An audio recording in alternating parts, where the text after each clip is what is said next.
Welcome to the manhwa recap about a weak demon who was destroyed by the heroes, but reincarnated. He decided to take revenge. His masculinity dazzles every girl he meets, promises to kill all the heroes and bring back the demon lord without fail.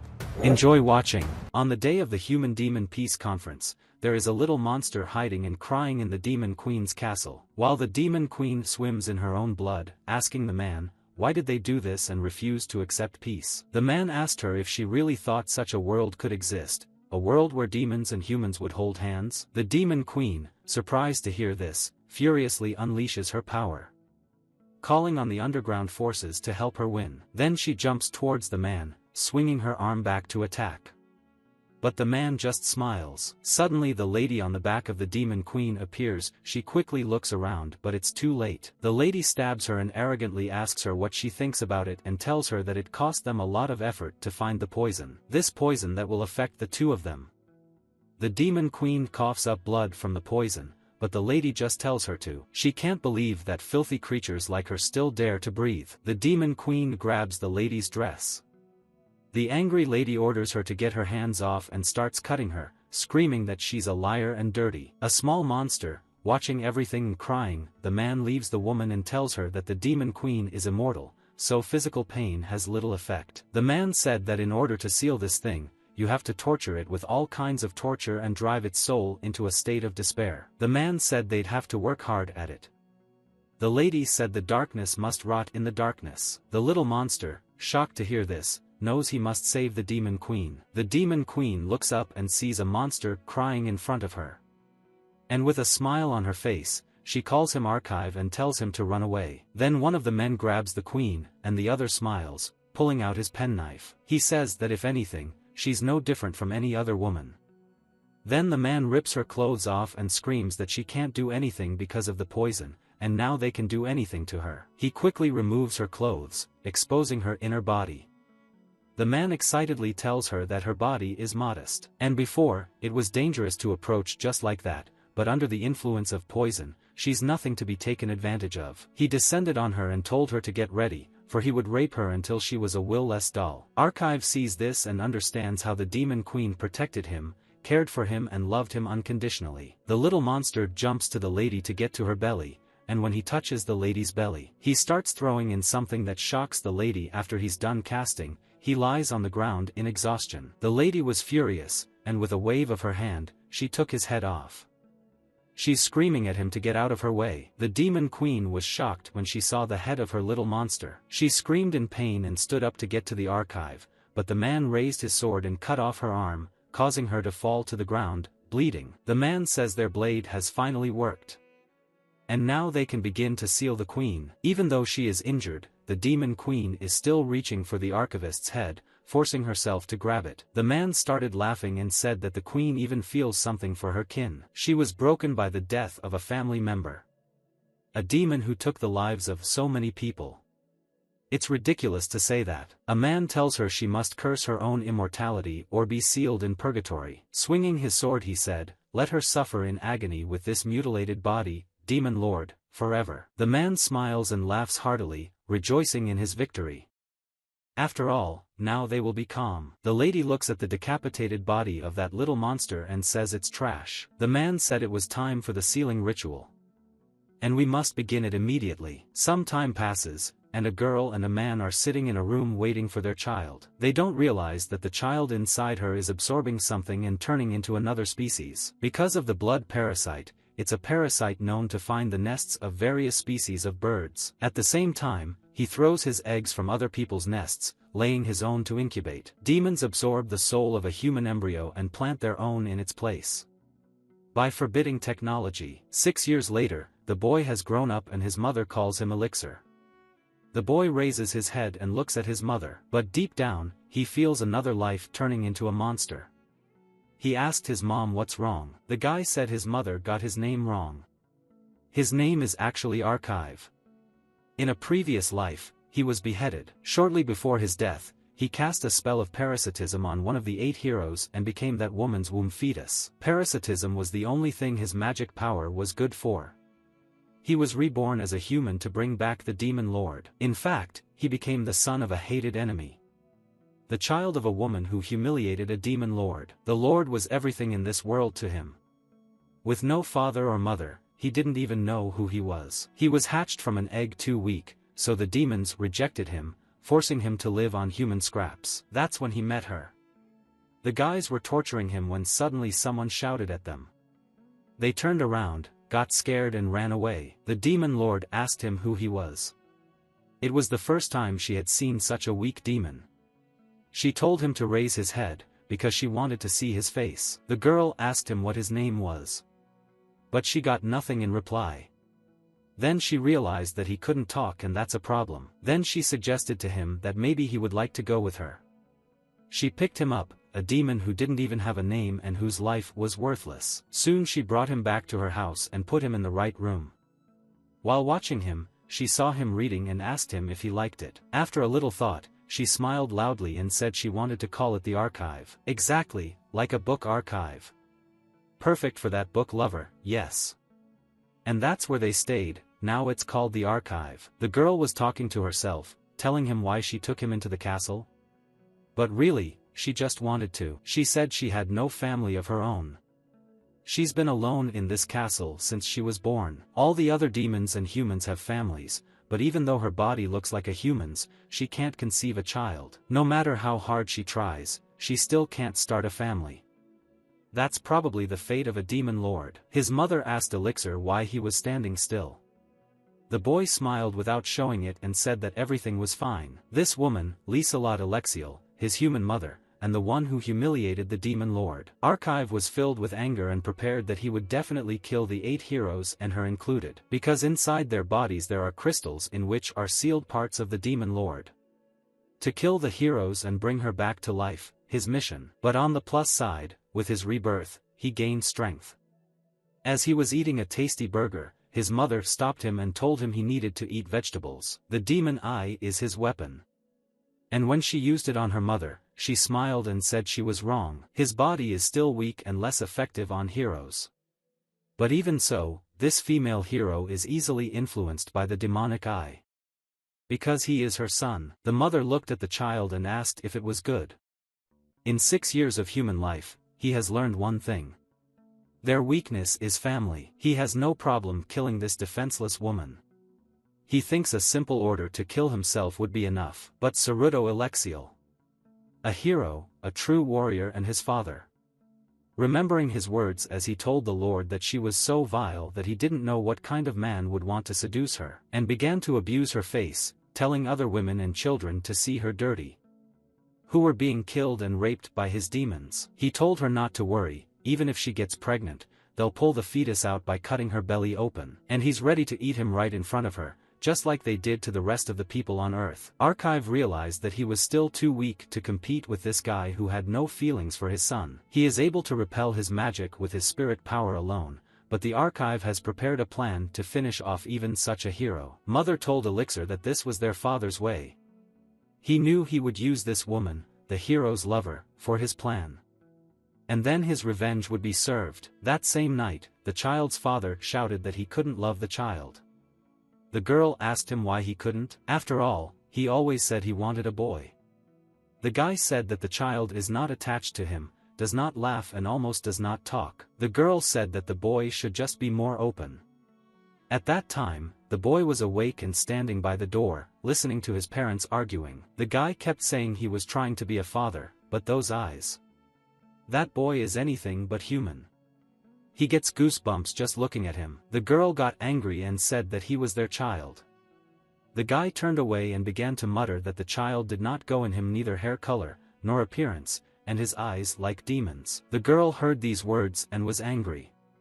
The guy felt her start to breathe and said he didn't mean it. The girl said how could he think such nonsense? He thinks she sinned with a demon. The girl turned away from him and started crying. The guy realized his guilt and tried to calm Lisa down. The girl leaving the room said that the demon is here, only him. In the hallway she met a little boy. He asked his mother what happened. Lisa hugged him tightly and told him they had to go to their room and apologized, saying it was okay. The boy asked her if he and his father had a fight over it. Lisa said it was nothing like that. Elixir is our child and she is proud of him. The father just needs to get to know him better. The boy used his demon eye and asked what her mother wanted. Lisa, under the influence of the boy's power, said she wanted to live happily ever after with Elixir and Daddy. But his dad is afraid of his son, and it seems there's another woman in his life now. Archie said his mom just wants him to love her, right? Lisa said yes, she wants their daddy to love her. As a wife and as a woman. Archie said he'll give her what she wants. Archie says he will love her, and then she will see him coming towards her, but in her eyes he changes his appearance, and enters her body. A moment later she is already lying on the bed and moaning. The archive looks at her and realizes how disgusting people are. He was able to make Liselot see Saruto instead of him. The illusion of the demon eye came in handy. True, its effect is short-lived. The question is how to show Saruto in Liselot's eyes. The archive has come up with an idea to turn Saruto into a demon. And show Lisa his natural appearance. A moment later, he was sleeping peacefully in bed when Saruto entered his room with a sharp dagger in his hands. Saruto raised his dagger to pierce him. Lisa jumped out from around the corner and blocked the sword attack with her sword. Just in time, she called Saruto a vile demon and asked how dare he hurt her favorite child. Saruto shouted at her that the boy was manipulating her, but she told him to shut up and quickly attacked him. Luckily, Saruto blocked her attack, and insisted that the baby wasn't theirs. Liz screamed at him, called him a filthy demon, and told him to shut up. Lisa told Elixir to run away, which he did. Smiling a few moments later, he was laughing under the full moon. He thought as he looked at the moon, how ugly and weak are those who have the power to destroy demons. Raising his hands to the sky, he told his lord to look at such a sight and laugh too. After all, even though he had no power, he had still successfully carried out the first revenge. He asked the lord to watch him further. She can rest assured, he will bring vengeance to all the heroes who took her from him. But then Saruto came and saw what was really going on. The boy turned around surprised and said that Saruto had survived after all. He had expected the opposite. Saruto told him not to let the monster underestimate him. Lisa's just out of it. Then he raised his spear and told the demon to tell him what he had done to his son. The archive smiled broadly and said he'd eaten it. And it turned out that the hero's child tasted delicious. These words caused Saruto to scream in anger and point his axe towards the boy. The head of the elixir affectionately called Saruto his father, asking if he was really going to kill him. Saruto was shocked to hear this and stopped just in time before the axe struck Saruto's son. Then he remembered someone asking him if he was sure it was right to go to work and leave his pregnant wife alone. He's making money for his child's future, but in the past he was a great guild warrior. Then why did he choose to work in a corner mine in a forgotten village? Saruto said that he only wanted to provide Lisa with a normal life, and that he was going to be a father, and therefore a strong support. Suddenly blood splattered everywhere, and Saruto was shocked to see a long sword piercing his chest. When he looked back, he saw Lisa, who angrily told him that Elixir was her son. After which Saruto fell, after which Elixir raises his hand and thought they were just getting started. The boy snaps his fingers and Lisa's soul returns to her body. Slowly coming back to reality, she sees Saruto's death. Dead, lying in her own blood, shocked, she bends over, perplexed as to what she was doing and why Saruto was there, lifeless. The boy told her that Saruto was right, hero Liselot Alexiel. She fell under the influence of his demonic eye and killed her husband because she mistook him for a demon. With bloody hands, Lisa cried and tried to remember how it happened. She asked him why he did it. Lisa, covered in blood, covered her face with her hands. The boy said he wasn't their son. He said his name was Archive. The same demon trash that was killed by her. And started laughing out loud. Lisa covered her ears with her hands and began to pour out her tears harder. Archie asked her to say what it was like to not even realize that she had been raped and inseminated. He told her to say, hero, savior of the world. Lisa slowly touched the sword and wanted to take it. Archive was hoping she'd take it. And they'd see how burdensome family can be for these heroes. He wondered if his demon eye would work.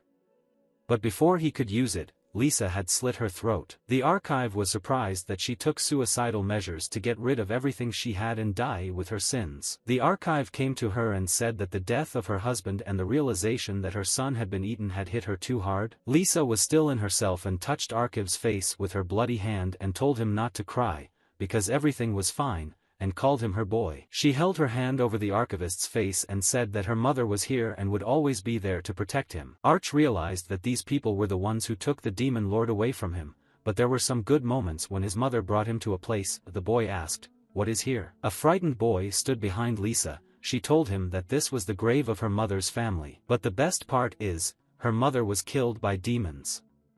But she was the only one who survived from the forest. If her father hadn't saved her, she might be in that grave too. The boy was surprised and stared back. While Lisa apologized for coming in late, but she had news for her today. When she picked Elixir up in her arms, she let out a tear and was happy to say that she had a family of her own. Battles and revenge are in the past, from now on she will live for her husband and this child, forever. The archive realized that they, the demons, had made the first move. The image of his mother told him that she would always protect him. And he had nothing to fear. After saying her son's name with all her might, she fell down and didn't move anymore. At that moment, the archive felt something and tears started to flow from his eyes. He didn't understand what was happening, but then he remembered seeing the demon queen asking him if he would become her family. The archive stood next to his mother's body for a long time, trying to come to his senses. He took out a knife and stabbed Lisa in the chest. Lastly, he said that she would never be more important to him than the demon lord. After all, family and attachment to her is the weakest part of a man. Now he finally understood it as well as he could. Taking the crystal from Lisa's chest, he said he planned to use it to the fullest for his revenge, until he brings back the demon lord. Looking at the moon and squeezing the crystal, he handed it to the overlord to bear with it for a while. 14 years later, at the castle's huge doors, someone knocked on the door. The guard asked who it was. The man replies that he is hired as a teacher. The guard tells him he needs to see the document. The guard laughed and opened the door and said that he couldn't believe that the son of a hero was invited to teach at the academy. The guard was very gentle and friendly. He invited him in and called him the esteemed Elixir Elexial. As the name suggests, an institution that educates children with the skills and talents to become heroes. Students from all corners of the world are gathered here and have outstanding abilities. It is customary to enter this institution, of course, and the children of heroes. But suddenly someone asked him, "He's Mr. Elixir Elegial, right?" When he turned around, he saw a girl who bowed to him. She welcomed him to the Hero Academy. The girl introduced herself as Ricky Weissman. She said that the headmaster had instructed her to meet him at the gate. She apologized because she had been held up by a student on her way here. Elixir smiled and said it was no big deal, and thanked her for meeting her. Ricky was shy and said with a smiling face that she would take it upon herself to show him around the academy. Elixir smiled back at her, and said that he thanked her in advance for such a kind gesture of welcoming her. Over the past 14 years, he has proven himself to be a qualified teacher. After killing Ceruto and Lisa, the remaining bodies, not without the help of the demonic eye, were hidden by the villagers. And he, their son, was left with an acquaintance, and soon he decided to disappear. Outwardly, everything was going well for him. Then he used the power of his eyes to become a nobleman's foster child, and settled down there in complete prosperity. That's when he had a chance to learn to live in high society. You could say he was having a quiet human day, but still he did not want to surrender to the peace that the humans enjoyed. The position and abilities of the Son of Heroes allowed him to join the guild that hunted the remnants of the Demon Lord's army. It was all about experience, achievement, and getting closer to hero status. He didn't hesitate to kill demons like himself. By siding with the humans he was willing to do anything, because he is ready to return the Demon Lord at any cost. Then, using his full flame, he killed and burned many demons. However, one of the demons survived the flames and jumped towards him to attack. Fortunately, he used his demonic power in time, causing the demon to stop right in front of him. After realizing the power, he couldn't believe that it was the demon eye he had taken out earlier. The guy took out a sword from his inventory, he clutched it tightly and walked closer to the immobilized demon, then chopped it in half. Recognizing him as the same demon, he asked why the demon's body had fallen to pieces, and he watched as other demons and humans burned alive around him. Through long training and battles, he finally realized one thing: his strength was not enough. He knew that the 8 heroes were capable of destroying fortresses with a single attack, and their attacks were as fast and fierce as lightning. Even capable of making stars fall. Realizing how far he still had to go, he decided to change his plan, because he already had his pedigree and accomplishments. So the only thing he needed was to climb the ladder in this world, and he knew it was only a matter of time. When the regular army contacted him, he remembered the old man saying that someone with his skills could even be appointed as the commander of a night order. His father asked him if he wanted to take a high position in the army. He looked at the old man and said he did, but not to be impertinent, but he had a preference of where he wanted to be sent. Mr. told him to just voice it and then they'll see. Maybe he can arrange it. He said he always wanted to be a teacher. But he came to this academy for one purpose. Coming to the academy meant brainwashing the hero's children and turning them into their palms. He looked into their eyes, making them line up respectfully, thinking of fear, certification, clairvoyance, spells and second sight. He decided to use all his skills with his demonic eyes to seduce these young minds, but suddenly a disciple bumped into him and fell to the floor. At the time, he silently vowed to make the heroes taste the spare while their favorite children were being killed. In the dream the lady agreed, but then he noticed some bright, shining power in her, which surprised him. She reminded him of the man who basically humiliated the demon queen. The girl thanked him for his help and apologized. He watched the lady run away and asked Rick who she was. She said she was the daughter of the great hero, Mr. Flugel Litburn. Adlai Litburn. A few days later, Elixir was saying that many people have the wrong idea about alchemy. Taking the diary, he asked who had taught alchemy here before him.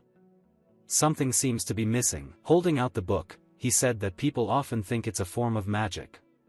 But he'd say they're wrong. When he saw Adlai Litburn in the audience, he was surprised.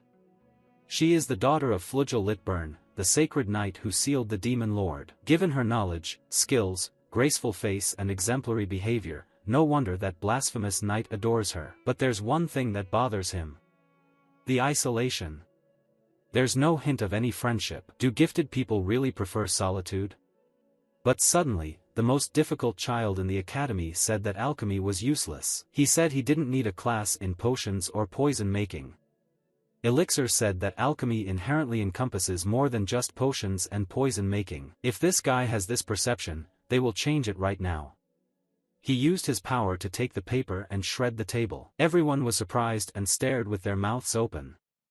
Elixir said that he only increased the density of the paper, causing it to vibrate under the influence of the electric current. But even that's enough to turn an ordinary leaf into a razor-sharp blade. Understanding the composition of substances and enhancing their quality by acting on them.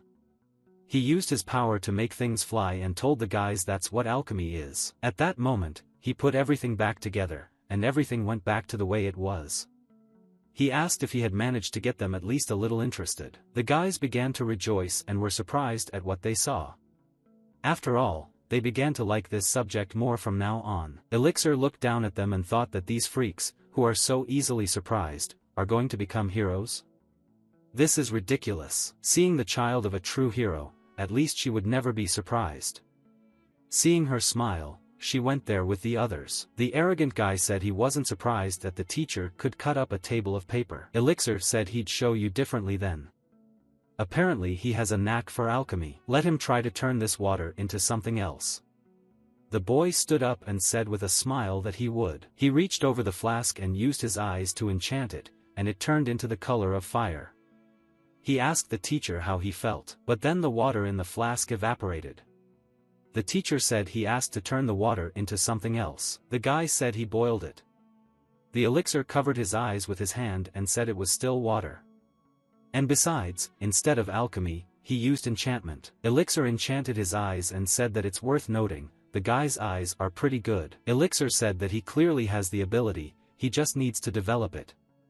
He told the guys that they laughed at the classmate, but maybe they will try to do it themselves. With the help of his eye, he told the guys to raise their hands who are not afraid to hit the dirt. Elixir saw these people who demonstrate ability but don't become an object of adoration, keep their distance but don't cause hatred. It's a balance that teachers need to keep. He pointed his finger and asked Adlai to come to the table. The girl was surprised and confused. The teacher said he had heard that she had an excellent academic record, so she couldn't do it. Adlai gathered her strength and walked over to the flask and began to take the power of sublimation. The teacher was surprised to see her using the method of the high-ranked alchemists. But then, something began to happen and the teacher did not understand and thought it strange. But then he turned on his demonic eye, insight. Seeing all this and how she blushed, he was confused and realized that this girl is burning with excitement. Adli said she had finished the process. The guy picked it up, examined it carefully under the table light and smashed it on the table. When he broke it, he was surprised to see it come to life and the water turned into a potion. The teacher laughed and said it was a growth potion. It can take an alchemist 3 days to create one, and the heat is not all over the body, but concentrated in one area. Probably a congenital magical anomaly. It's not uncommon in the best bloodlines. He thought it would be good for him. Rika praised Elixir for his first brilliant lesson. Elixir thanked her and said he had a question for her. He had heard that teachers can give extra and individual lessons to the best students. If he is not mistaken, is this a special class? Rika said yes, the academy gives such a privilege to teachers who are outstanding in their field. The teacher said he'd like to teach wittily lit burn. Rika's okay with his opinion, right? Elixir said she was a promising student who could excel in the field of alchemy, and he couldn't let her go. Rika said that the decision about special classes is made at the selection meeting, so we need to decide that. Elixir was surprised to hear about the tryouts. Rika had said that the teachers would demonstrate their skills in front of the best and most gifted students. Elixir understood and said, so the students choose who will give them special classes? Then in that case he said he'd talk to her in person. But he saw some blonde guy trying to talk to her. Rika said that to be honest, Adli's father insisted that she be taught by Mr. Vish's Bangar. It's a family decision, so she'll probably obey. However, he simply smiles back, seemingly unfazed by this information. Later, in the backyard of the academy, he lazily looked at the students. These girls were happily chatting away, and when they notice her, she immediately turns to leave. Suddenly, someone asks her if her condition is the reason she likes being alone. She looked back and was shocked to see Elixir peacefully reading on a bench. She froze, leaving her gaze on him. Elixir had told her it would be better to discuss this over a snack. The naked girl did not speak, but sat next to him, keeping a great distance in the middle. But then she looked at the teacher strangely. Elixir was taking out his lunch and seeing her look, he asked, "Is something wrong?" The girl averted her gaze and said it's okay. It's just that the sandwich looks appetizing. Elixir took a bite of his sandwich and said that he understood everything. The girl saw him eating sweetly and said that his wife must have made it for him. When Elixir heard that, he almost choked on his sandwich and told her he'd never been married. The girl was amused by this and asked if the teacher had made his own. Elixir said yes. It looked like the girl wanted to try his sandwich too, so Elixir asked her if she wanted one. Elixir opened a basket of sandwiches and told her to take whatever she liked and not to be shy. But then they both reached out to grab the same sandwich, and their hands touched. Elixir grabbed the sandwich and took a bite, telling her to eat the meat, because children need it. The girl was not happy and stared at him, because he told her to choose which one she liked. When she took a bite of the sandwich, she was surprised by the taste and said that the teacher's hands were golden. Elixir was not ashamed of anything and asked her directly if her arousal had passed. The girl looked at him and froze, sandwich in hand. Elixir said he was surprised. He didn't expect that there were students who felt lust in public. The girl squeezed her legs and asked how he knew about it. Elixir lowered his head and said that he was a teacher, so it wasn't hard for him to notice. He thought and began to worry that she would satisfy herself right in the classroom, in front of everyone. Elixir said that she didn't need to be ashamed. It's a kind of magical anomaly. When a person has strong abilities, they get excited when using them. And there's no cure for this deviation. If it's left like this, her future is doomed. The girl asked him not to tell anyone about it. Elixir moved sharply closer to her, and put his hand near her face, asking how she would act if he said he could help her overcome this peculiarity. The elixir came closer and closer to her, while sweat was running down the girl from her excitement. The girl said that the teacher himself said that she was not cured. The elixir looked at her and said that he was still offering to overcome. There was no mention of a cure. At this point she cried loudly and said that she had been trying to manage on her own all this time. She wiped away her tears and asked Elixir how he was going to help if he didn't even know her. Elixir's conditions are that she should choose him at the selection meeting, then she'll see. After all, the teacher recommended by the parents will inevitably see the symptoms and tell her father first. The girl was frightened and said it would be the end. Elixir stroked her face and told her not to panic. He can help her free herself from her discomfort after all. She just has to choose him, that's all. The next day, many people gathered in the magic arena, including the teachers themselves. The presenter said that the assembly is about special classes. Teachers will demonstrate their qualifications and then the students will choose their favorite. But the chosen teacher takes the student as his follower and mentors him individually for 1 year. Evaluators were looking at the student sheets and a girl in a fancy dress said that this year there are not many good students. Grandpa sat dejected and wiped his sweat saying that with the end of the war came peace, so over the years the quality has fallen, although nuggets like her continue to meet. The girl opened the sheets and saw the girl Adlai Lithburn, who is the daughter of the great hero, Mr. Flugel. After reading her resume, she said she was impressed. She is sure that her father advised her to choose the right teacher. This very teacher was showing off in the arena, using his flame storm skills. Grandpa said that Master Vicious specializes in magical swordsmanship. Based on his background and skills, it was already decided to assign 2 students to him. More importantly, Mr. Litburn, who favored teacher Bangar, donated a large sum of money to the academy. The girl asked the principal who the guy with the dark hair was. The principal told her that since she was away, she hadn't seen him yet. This guy Elixir Alexiel, alchemy teacher, took over just the other day. Alexiel asked surprisingly, he is the son of a retired hero.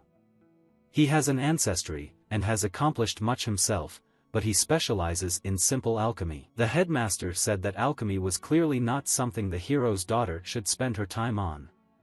The girl told the headmaster that, as expected, teacher Bangar was the best candidate to mentor Lady Lithburn. Elixir walked into the arena and wondered when he saw the people, why is the academy wasting time with all the teachers? He looked at the blonde and crossed his eyes with him, because they could have just given the students a form with about 3 options and that would have been the end of it. The blonde came over and said that he didn't know if it was tradition or not, but the outcome was a foregone conclusion.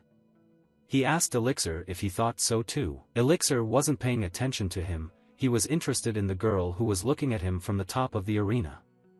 He said he completely agreed with the blonde. Ricky said it was time for Lady Adlai Lithburn to choose a mentor. She thought long and hard about her choice. She was faced with a difficult choice, but after looking into Elixir's eyes she said that she wanted to choose Elixir's teacher Alexiel. The blonde man was very angry when he heard that answer, and he couldn't find a place to sit, because he couldn't believe it. The blonde guy told her she'd said differently before, because he was recommended to her by her father. Did she forget? He told her the academy, he's one of the 8 heroes. She's gonna ignore his offer? The old man told the principal that the academy could do Bangar a favor. The girl asked him if he thought so. She said that if they didn't intervene, they'd be at a disadvantage. And Lady Idlay is from her father, too, isn't she? Elixir wondered if the speech about the disciple having the final say wasn't entirely true. He felt like he had to take a risk and use the demon eye. The principal said they'd do it. Why don't the 2 of them decide who's worthier in a fight? Blondie was surprised when he heard her say that there would be a fight. The principal laughed and said there would be a fight, and the winner will take Adlai under his wing. So they turned against each other and Elixir said the director had a good idea. The principal said that it was forbidden to use deadly advanced magic and techniques, but otherwise there were no rules. However, they are both teachers, so even in a fight, still have respect for each other. The old man was puzzled by her words and told the principal that the Ministry of Education would not approve the duel at the traditional selection meeting. The principal smiled and said, wouldn't it be better to show a visual fight between teachers as part of education? Elixir realized that dueling was a convenient option, but he couldn't use his eyes. He can feel that woman's eyes on him. But suddenly someone told him he was the son of a famous hero couple. It was a blonde guy who said he was so young, did he even have to serve in the army? Elixir calmly said that he was a member of a guild that suppressed the remnants of demons. Blongen laughed at him and said that compared to suppressing the remnants, he had participated in a great war. Of course he doesn't remember how many demons he killed, but he was about 13 at the time, and the number of demons that were pacified was over 1,000. Elixir showed him the flask and said if that's the case, then let the blonde be gentle with him, since he's such a great warrior. The guy didn't choose to teach alchemy because he thinks he's unrivaled at it. It's conveniently simple and unassuming. In addition, she has a great resemblance to the demon eye, only in the current situation, she can't use it. He doesn't care, he can fight even without it. The blonde took the attack on himself and said that the alchemical smoke screen was a half measure that wouldn't save him. Telling him this was ridiculous, then the blonde used his fire spear skill and attacked him with it, but Elixir easily blocked it. The blonde man was shocked. The old man asked, "What just happened? Was it alchemy too?" The principal said no, it was a magic strike. Creates a shockwave of magic to deflect an opponent's spell. After all, the lowest level ability, even mania, is hard to call.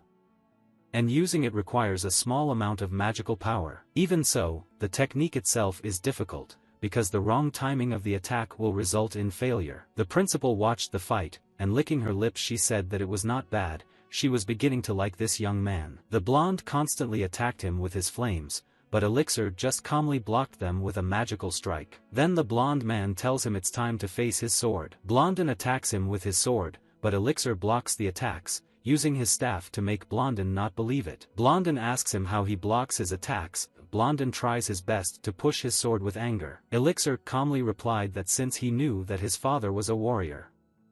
The blonde jumped away from him to gain distance. Then he decided to activate the spell circle to use his wide area spell. However, his circle slowly disappeared, leaving him in shock and panic. The blonde man began to ask what had happened and why his flame had disappeared.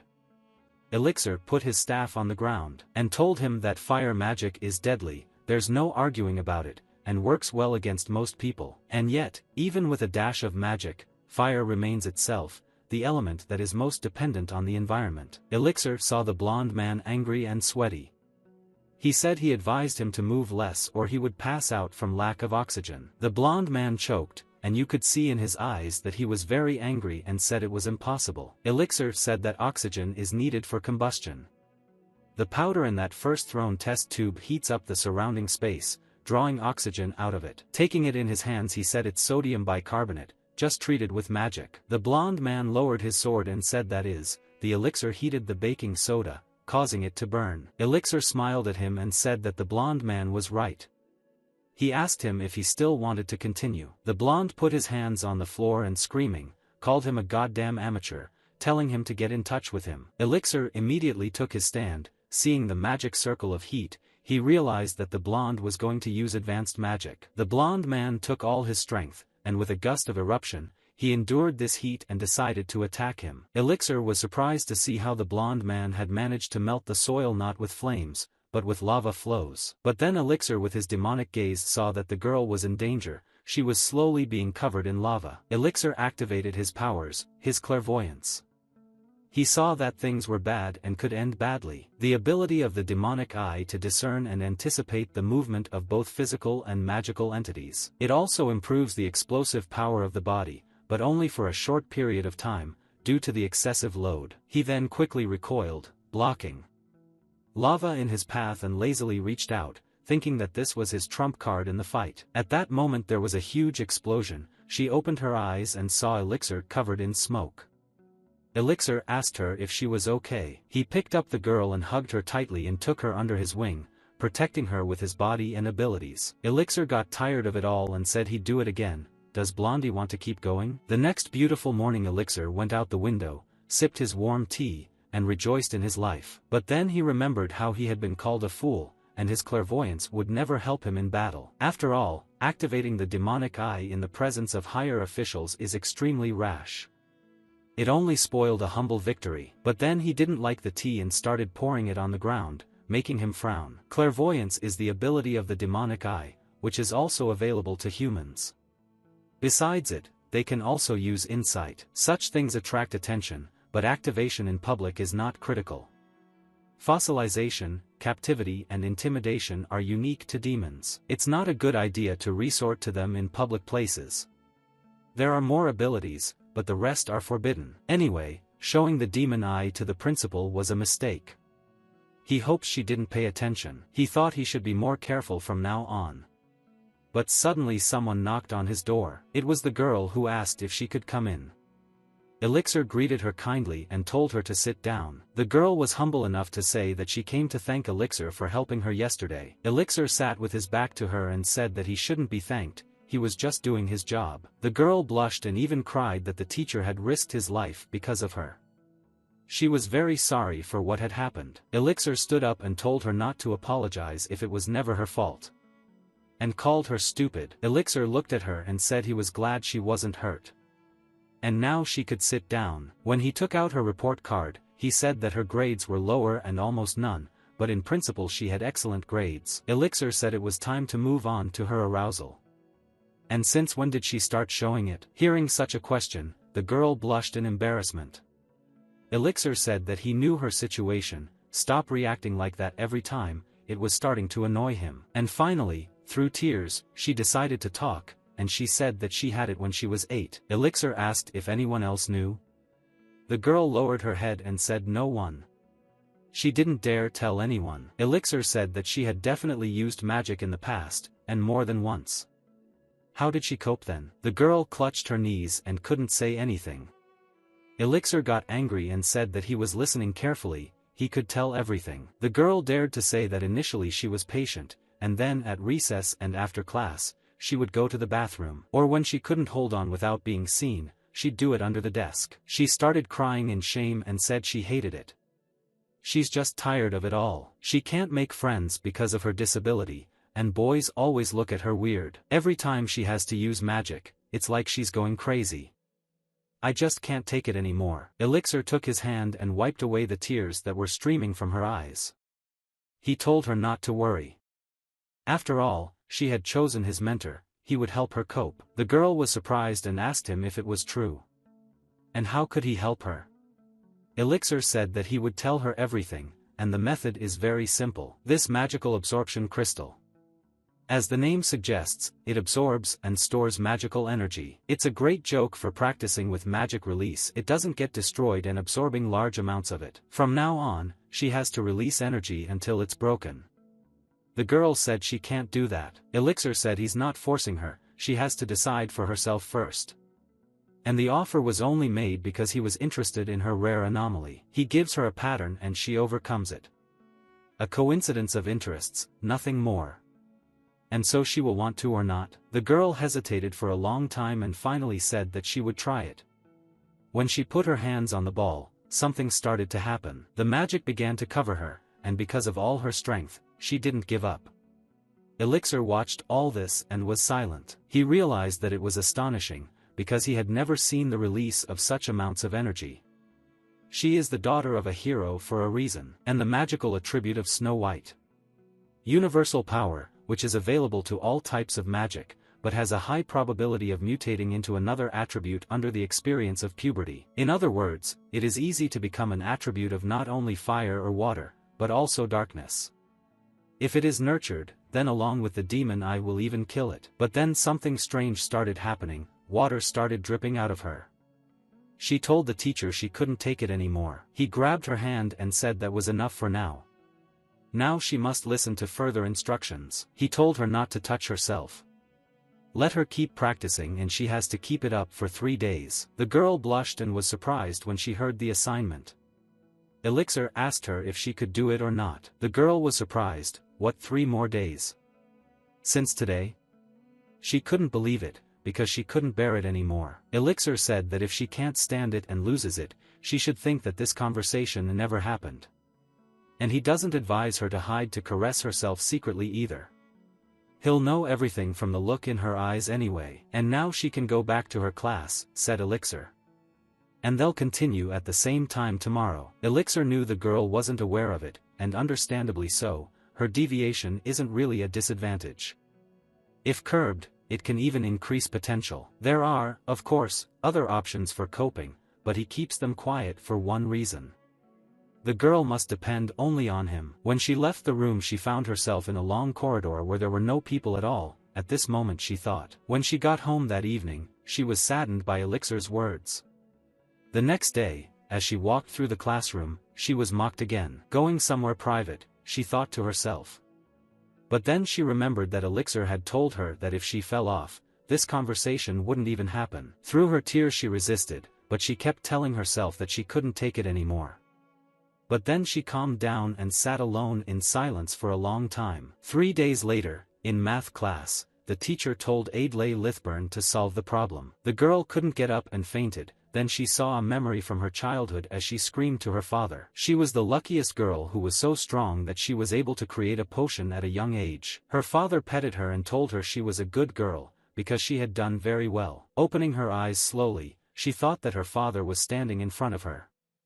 But with the smallest of glances, she saw the teacher, and was surprised. The teacher brought her to the room. He said he could see the girl had regained consciousness. He decided to examine her to see if she had hit her head. Don't let her make any sudden movements. The girl tried to say something, but only managed to say the word teacher. Elixir told her that she had done a great job during these 3 days. The girl covered half of her face because she was blushing after what he said. Elixir poured her a glass of water and told her that she could move now. And tomorrow they will repeat the procedure again to strengthen her stamina. Adley asked, if she continued, would the anomaly be cured in time? The elixir told her no, it won't go away, but she'll get used to it, gradually increasing the intervals. One day she'll be able to live a normal life, he promises her. She will have to make a lot of effort, but will she be able to keep it up? Elixir asked. The girl didn't say anything, but the teacher praised her and patted her. He told her that these days must have been painful. Adley looked at him and said nothing. He said he'd stand outside so no one comes in. And she can go ahead and do it. Closing the curtains, the girl began to seduce herself and touching her body. She was over the moon. The elixir detected the time and said that the moderate power of capturing the demonic eye only temporarily freed from self-control and shame. Full power is enough to render you unconscious, but then there's no deep compulsion. And he wants to indoctrinate this girl to be dependent on him, so that she can't satisfy her arousal without him. Let her dive headfirst into pleasure, hero's daughter. After a few days, she sat quietly in class and listened. Since the last time, she has kept it up for 5 days. She's hot all over her body, and she wants to touch it right now, but it's weird that she can resist. Also, it felt so good to do it in the infirmary. She had been waiting for this moment for a long time, and when she arrived at the infirmary, she started the massage, but asked the teacher to hold her hand. Elixir put his hand on the other side of the infirmary. And the girl told him to get closer and closer to her. But then Elixir's devil sense woke up and he realized that Flugel's daughter now belongs to him, completely. After that, Elixir immediately ran to wash his hands from her drool. He wondered why the human libido was so insatiable and disgusting. He tried to calm himself down. He'd used women before, but this little girl was no different. He had to touch her hand, but it didn't matter. It was for the demon lord. But then she asked for his hand again. He held out his hand again, and he thought, what is he thinking? You can't give in to people's lust anymore. But then he saw some guy grab her arm. The girl screamed in pain and told him to let him go. He said it was the girl's own fault she smelled like that. He always liked her, she shouldn't be afraid, he'll treat her nicely. But then the guy tried to touch the girl's chest as Elixir grabbed his arm and almost broke it. But then he noticed that the guy's eyes were clouded. He's being tempted, but it's not the effect of the demonic eye. But in that case, it's clear to him now. He realized why his mind was in such chaos. The boy didn't like the gesture, and jumped on the teacher, telling him not to interfere, because this woman was his. Elixir used his eye and saw that this boy had lost all fear. This girl belongs to him. But then the guy's eye became brighter, and the guy saw the anger in his eyes, then apologized and started running. Did the elixir tell the girl that she hid something else from him? The girl realized that she had to confess everything. Coming to the teacher's office, the girl said that the anomaly affects not only her. When she uses magic, it also deprives men of reason, if they are near, even those who do not want to. Her presence alone makes such. Elixir said it means she shuns people to avoid arousing their lust. She lowered her head and said that she couldn't be friends with any other girls because their boyfriends would fall under the influence of her anomaly and break off the relationship. Even the male teachers were involved several times. And the saddest was when she went to visit a girl she had made friends with. She was almost attacked by her father after her parents divorced. That girl hated her until she went to that academy. The girl said she seduced her father. It was the worst thing that ever happened to her. Despite her natural differences, the demon lord was the same. When she was near her, she could unintentionally take the life and drive anyone who came close to her insane. That's why she always had to consciously control it so as not to kill him, but even so in her presence she was always smiling. The girl slapped her hands on the table and said that she still fought off anyone who wanted to touch her. Elixir asked her why from everyone. The girl said, yes, and that's why she is still a virgin. Elixir was surprised and asked her where she was going with this. The girl said that when she was attacked today, she heard that she belonged to him. Elixir said that when he said that, he meant that she was an important specimen for him.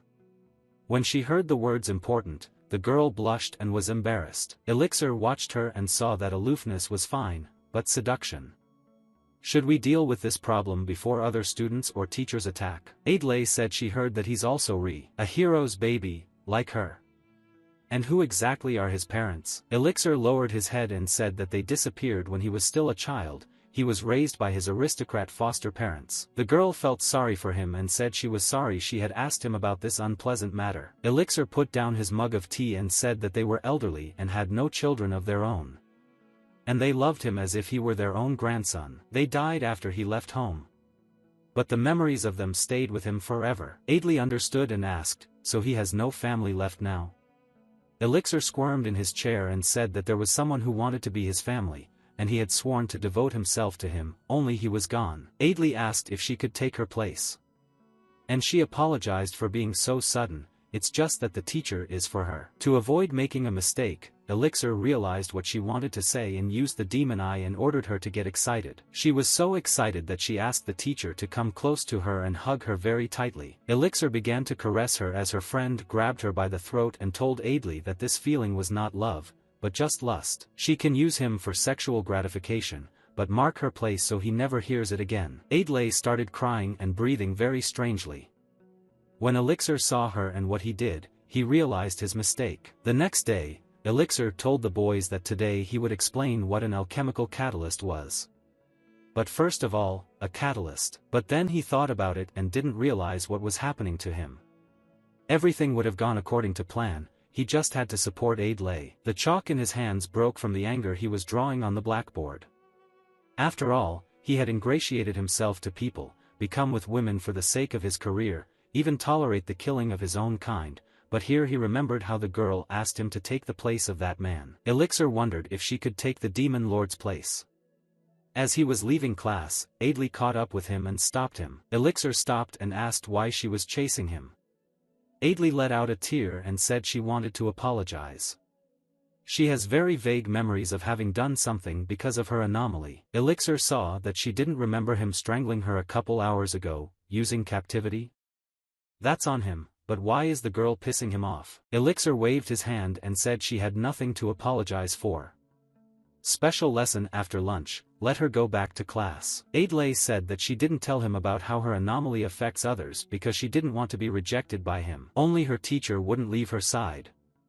Can she continue to just be around him?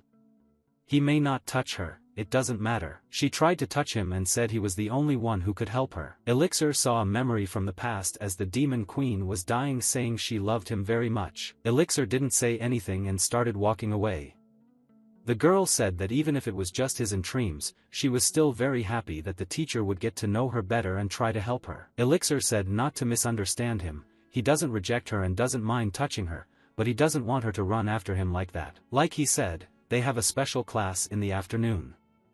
The girl ran off and said she'd be on time. Seeing her leave, the guy felt free. Just drowned further dependence on him for the demon lord. After 1 month, Adlai was getting more and more practiced and trying to control her powers and needs. Seeing her improvements, Elixir told her to now convert her magic power into a spell. And then she did a burst of light. When Adlai saw it, she told her teacher that she had succeeded. She was very happy and excited about it. Elixir saw the shards of the orb and was surprised that she had shattered it. After all, a first-class absorption crystal that even the best mages in the country take half a year to fill. The training was originally supposed to help with the anomaly, but it ended up revealing this girl's hidden abilities. When he touched the glass, he felt that she must have subconsciously suppressed her magic because of the excitement. And now that the discomfort was gone, her power had skyrocketed. If he continues to train at this pace, he will be a hero for another year, not even half a year. Adlai was jumping with happiness. Elixir put his hand on her head and told her that she had done a good job. Adlai started laughing loudly and said she was very ticklish. She has had it for 10 days and even now she feels good. It's because the teacher praises her and strokes her, isn't it? Elixir said he was ready to not only pet her, but to lend a hand when she needed it. Adley thanked him for it, but because it would not be only hands-on, the teacher himself would be involved. Elixir realized it was time to take action. He asked her if she wanted to go out with her teacher tonight. He was ready to eat that girl. The next day they went to the academy town. Adley was happy and said it was crowded, just like a festival. She said that today is the anniversary of the defeat of what she believes to be the 12th demon lord. Their fathers killed the 13th generation lord on this day. So the previous one was the 12th. The elixir said that even if he loses his life, the demon lord still returns to it. And his power level increases each time. Eileen said, but the time it takes to revive also becomes longer. But it took 150 bodies for the new one to appear. Until the next 180, this is the time mankind can live in peace, said the girl. However, that's only true if the demon lord is eradicated, not powered up. The heroes resorted to sealing because they couldn't kill his favorite demon lord. She was born immortal in the 13th generation. Disclosing this fact would encourage the Overlord's army to continue the grueling war to break the seal. To avoid such a development, the heroes lie about eradication, though in reality they have secretly sealed parts of the demon lord in their own bodies. The 8 heroes performed the ritual on their own, and no one knows about it but him and them. The crystal sealed by Ceruto and Lieselot is now in his body. Elixir told her that he was hungry. And holding out his hand, he offered her a walk through the stalls. Adley also extended her hand and said she'd love to walk with him. And a nice meal. Adley walked through the counters like a little girl. Every delicious and interesting thing made her very happy. It was already evening, and the boys were walking home together. Elixir apologized and said that he was rarely in the town and now they were lost. Adley smiled and hugged him, saying that it was no big deal. The main thing was that they could go out together. But suddenly he saw strange people who shot a beam of light right at them, but Elixir was able to react and stop in time. He asked them who they were. Elixir took Adlin with him and told her to stay behind him and try not to get in the way. But then a guy opened his hood and said, "Adley lit burn." When the girl saw him, she said it was a demon. Elixir knew that it was the hero Flugel who had destroyed his hometown, and now it was time for his revenge. Demon showed his true face and said that they are only interested in the girl, and this half-elf. It is better not to interfere. Here comes the fight between them. Elixir had to stand up for this beautiful hero girl. The demon's men launched their shadow arrows. Elixir didn't have time to react, and had to take the hit. But suddenly drops of blood began to fall to the ground. Elixir turned around and saw that there was no wound on him, but he was bleeding. The blood wind's ability to suck the blood of those who come close to him. There's a demon of high rank here. In close combat, it only takes 30 seconds to completely dry up. He's no problem on his own. Adley told him he was bleeding. Elixir shook the dust off his clothes and said it was nothing. He told Adley to listen to him and asked if she could distract them for 20 seconds. Adley listened to him, and used her bright light magic. The attackers' gazes were immediately diverted to her. But she couldn't think that her magic had increased so much, and pulled the seal of light out of the ground. She didn't want to stop there, and with her attack she said she would protect him from the villains. The rays of light struck the villain. Her powers were so strong that she surrounded him with chains of light. The girl's strength has increased a lot and her fighting strength was very unique. She had been training for this for the past 2 months. The demon told the girl that she's the bloodline of 8 heroes. And she's their bloody enemy who must be killed. But then Elixir entered the battle, and while attacking, he set up his sword, and pierced through the demon's chest. This demon immediately saw something incredible in the guy. And said that his demon eye was something incredible. Elixir thanked him for falling for the information he passed on, and they gave his pawn a chance to get some real experience. Elixir looked at them and smiled, saying that they had done a great job. His most precious tribesman. Elixir looked at Adley and asked if she was hurt, but she opened her mouth and said she couldn't take it anymore. At this point, she began to beg the teacher to let her do it, but he had to give her a hug first. They got to the bed, and their clothes came off in a second. And they started making each other feel good. But suddenly he stopped and asked her why she was crying. Adlin said she was happy to be in control with another man. Because of her peculiarity, she was always alone, but her teacher accepted her. he was able to create that bond. But then the archive saw a memory of the demon queen burning down the entire city.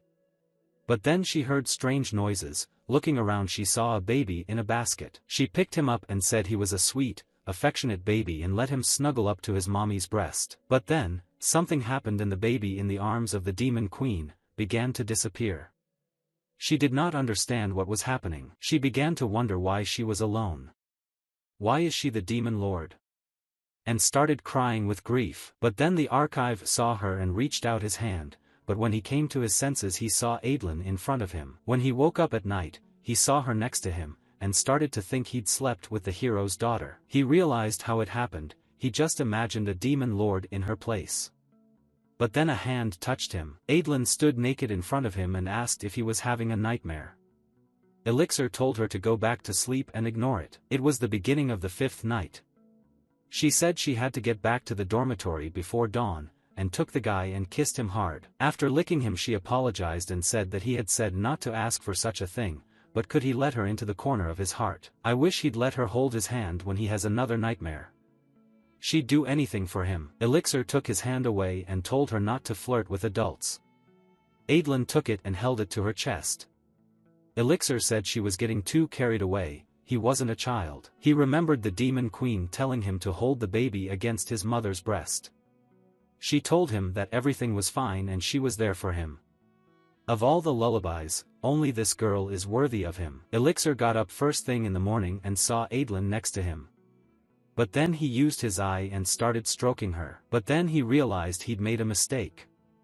And used his demon eye, incubus. This demonic-looking incubus that allows you to penetrate a person's dreams, and find their memories of the past. He needs to find out more about Adlin, and understand how her life has gone and what she does. That's when he entered her memories from her childhood. Little Adlin asked him who he was. Elixir told her not to be afraid, he was asked to come by her father. The girl was surprised and very happy to hear about her father. Elixir said he wanted her to tell him about herself. The girl agreed and said she would tell him. The girl said her name was Adlai Lithburn, one of her father's many children. The siblings were divided in two. The boys that went into it, and the girls with their mother's genes predominating. She's got one father, but she's got, like, a lot of mothers. And all through her childhood, she got the cries of her mothers. Living in an institution was not easy, but if she tried hard enough, her father would pat her on the head, so that despite any pain, it could be tolerated. Elixir asked what the institution was. She said that at first there were about 50 brothers and sisters, but day by day there were fewer. One day she walked into a room and saw her brother, and when she asked the caretakers about them, she was told it was only because of the weak blood. Before she knew it, there were only 3 children left with her. The ones with weak blood were discarded, leaving only the pure bloods. She said she overheard the caretakers talking once. The information leaked out, we need to erase it, leave only one. And she never heard anything else. But in the end, she was chosen and the other kids were left in the white room. They told her she would never see her brothers and sisters again, her father told her at the time. He said that now she will go to school and live like any other child. She doesn't have to be afraid of anything, she will just start all over again. And in the end, she will meet many new brothers and sisters. But she can't tell anyone what happened. Does she realize that? Otherwise, if she breaks her promise, she will join her former siblings. Her father asked her if she would keep her promise. Adlin looked at him with puppy eyes and said she would keep her promise. He realized she was brainwashed. He left Adlin just for the chance to destroy evidence and keep up appearances. She will start going to school and have a normal life. Then she will get basic knowledge and socialize with others. The world was so vast that her heart was overflowing with joy. If she showed the magic she had learned in the institution to the school, she would be praised by everyone. A lot of people would want to be friends with her and accept her into their circle.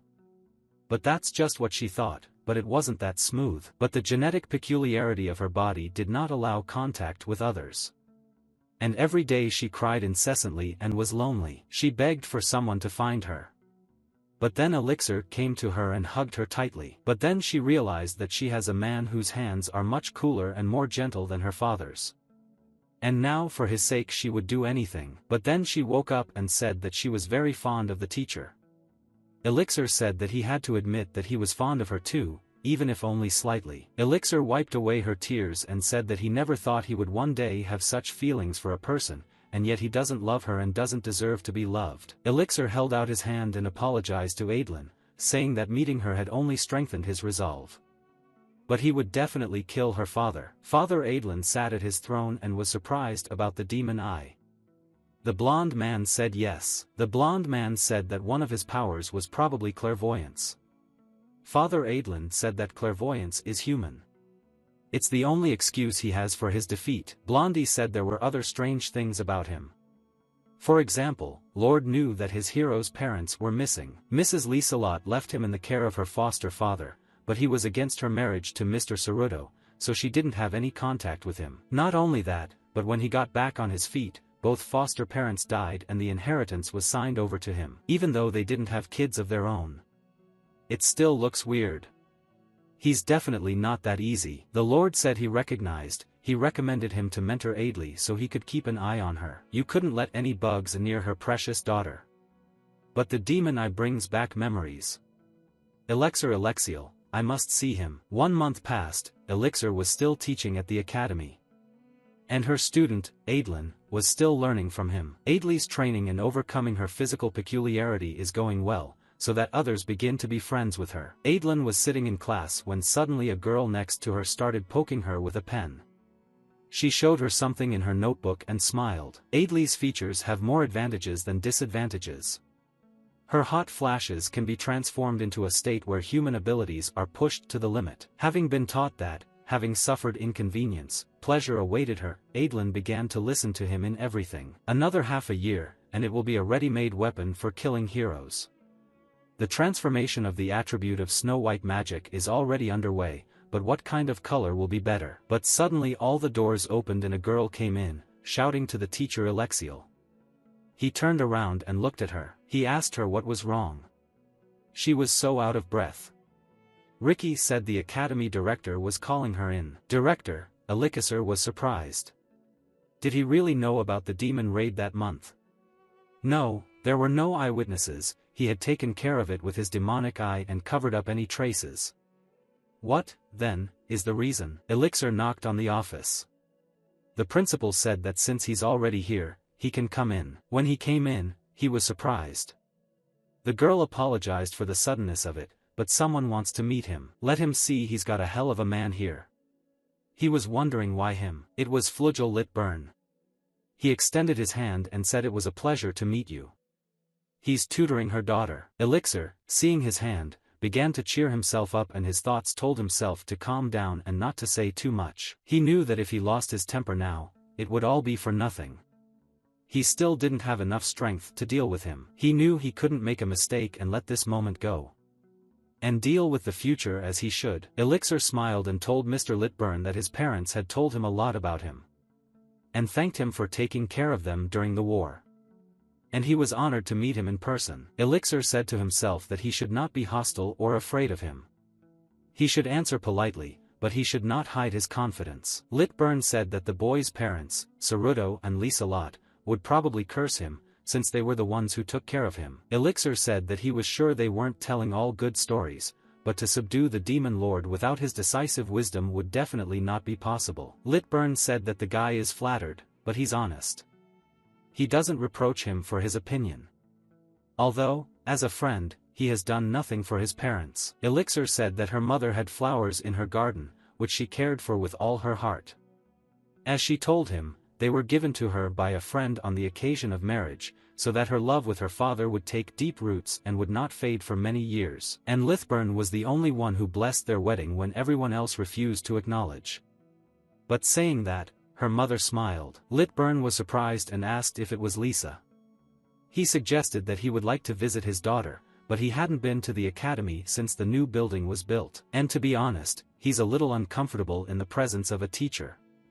Elixir asked if he was talking about the academy director. The principal said that Elixir is his student. He's also the unstoppable president of the academy board, okay? That's how he got his nickname, the Bloody Stern One. Elixir apologized and asked how old the director was. But then Litburn tried to talk him out of it. He would not tell about the old woman even under the threat of torture. The principal said that Litburn had already started talking. He realized that they were doing badly and told Elixir to run away quickly. Elixir thought that he must have come to the academy because he had become Adley's personal teacher. I couldn't believe that he had come all the way to the academy himself. He realized that his decision was a bad one. So he's definitely going to take him off as her mentor. Litburn said the visit to the academy was related to the selection meeting. He thinks that's what Elixir is thinking right now. Elixir thought he was actually doing well. Now he has to play the role of teacher next and press on with determination. Elixir said he understood that Litburn was now outraged because his daughter had been recommended another teacher. However, he himself, as a teacher and as an alchemist, saw in her the potential for alchemy. Lady Adley is a gem for the future of this field. Therefore, he asks him to let her continue to be assigned to him. Litburn said he thought the kid misunderstood him. He didn't come to the academy for that. Elixir asked if it's really that one. Litburn said that his parents Ceruto and Liselot are still missing. Did they say anything to him? Elixir said no. They only promised they'd be back soon. Why is he suddenly asking him? Does it have something to do with his decision to attend the academy? Litburn said they had nothing to do with it. He just heard a rumor that Elixir Alexiel uses the demon eye. Neither Ceruto nor Liselot could have it.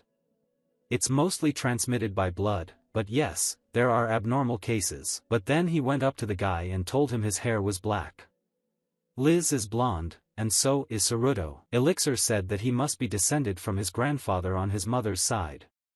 He was told that he was a skilled archer with clairvoyance. 6. Litburn said that he did have dark hair, which is rare for elves, but this is the first time he's heard of clairvoyance. Elixir said there's a record of it at the foster parents' house. And he was interested in his grandfather, the Litburn kid asked. He said no, he's not interested in him, he's interested in the guy Elixir. Why is he hiding his demon eye?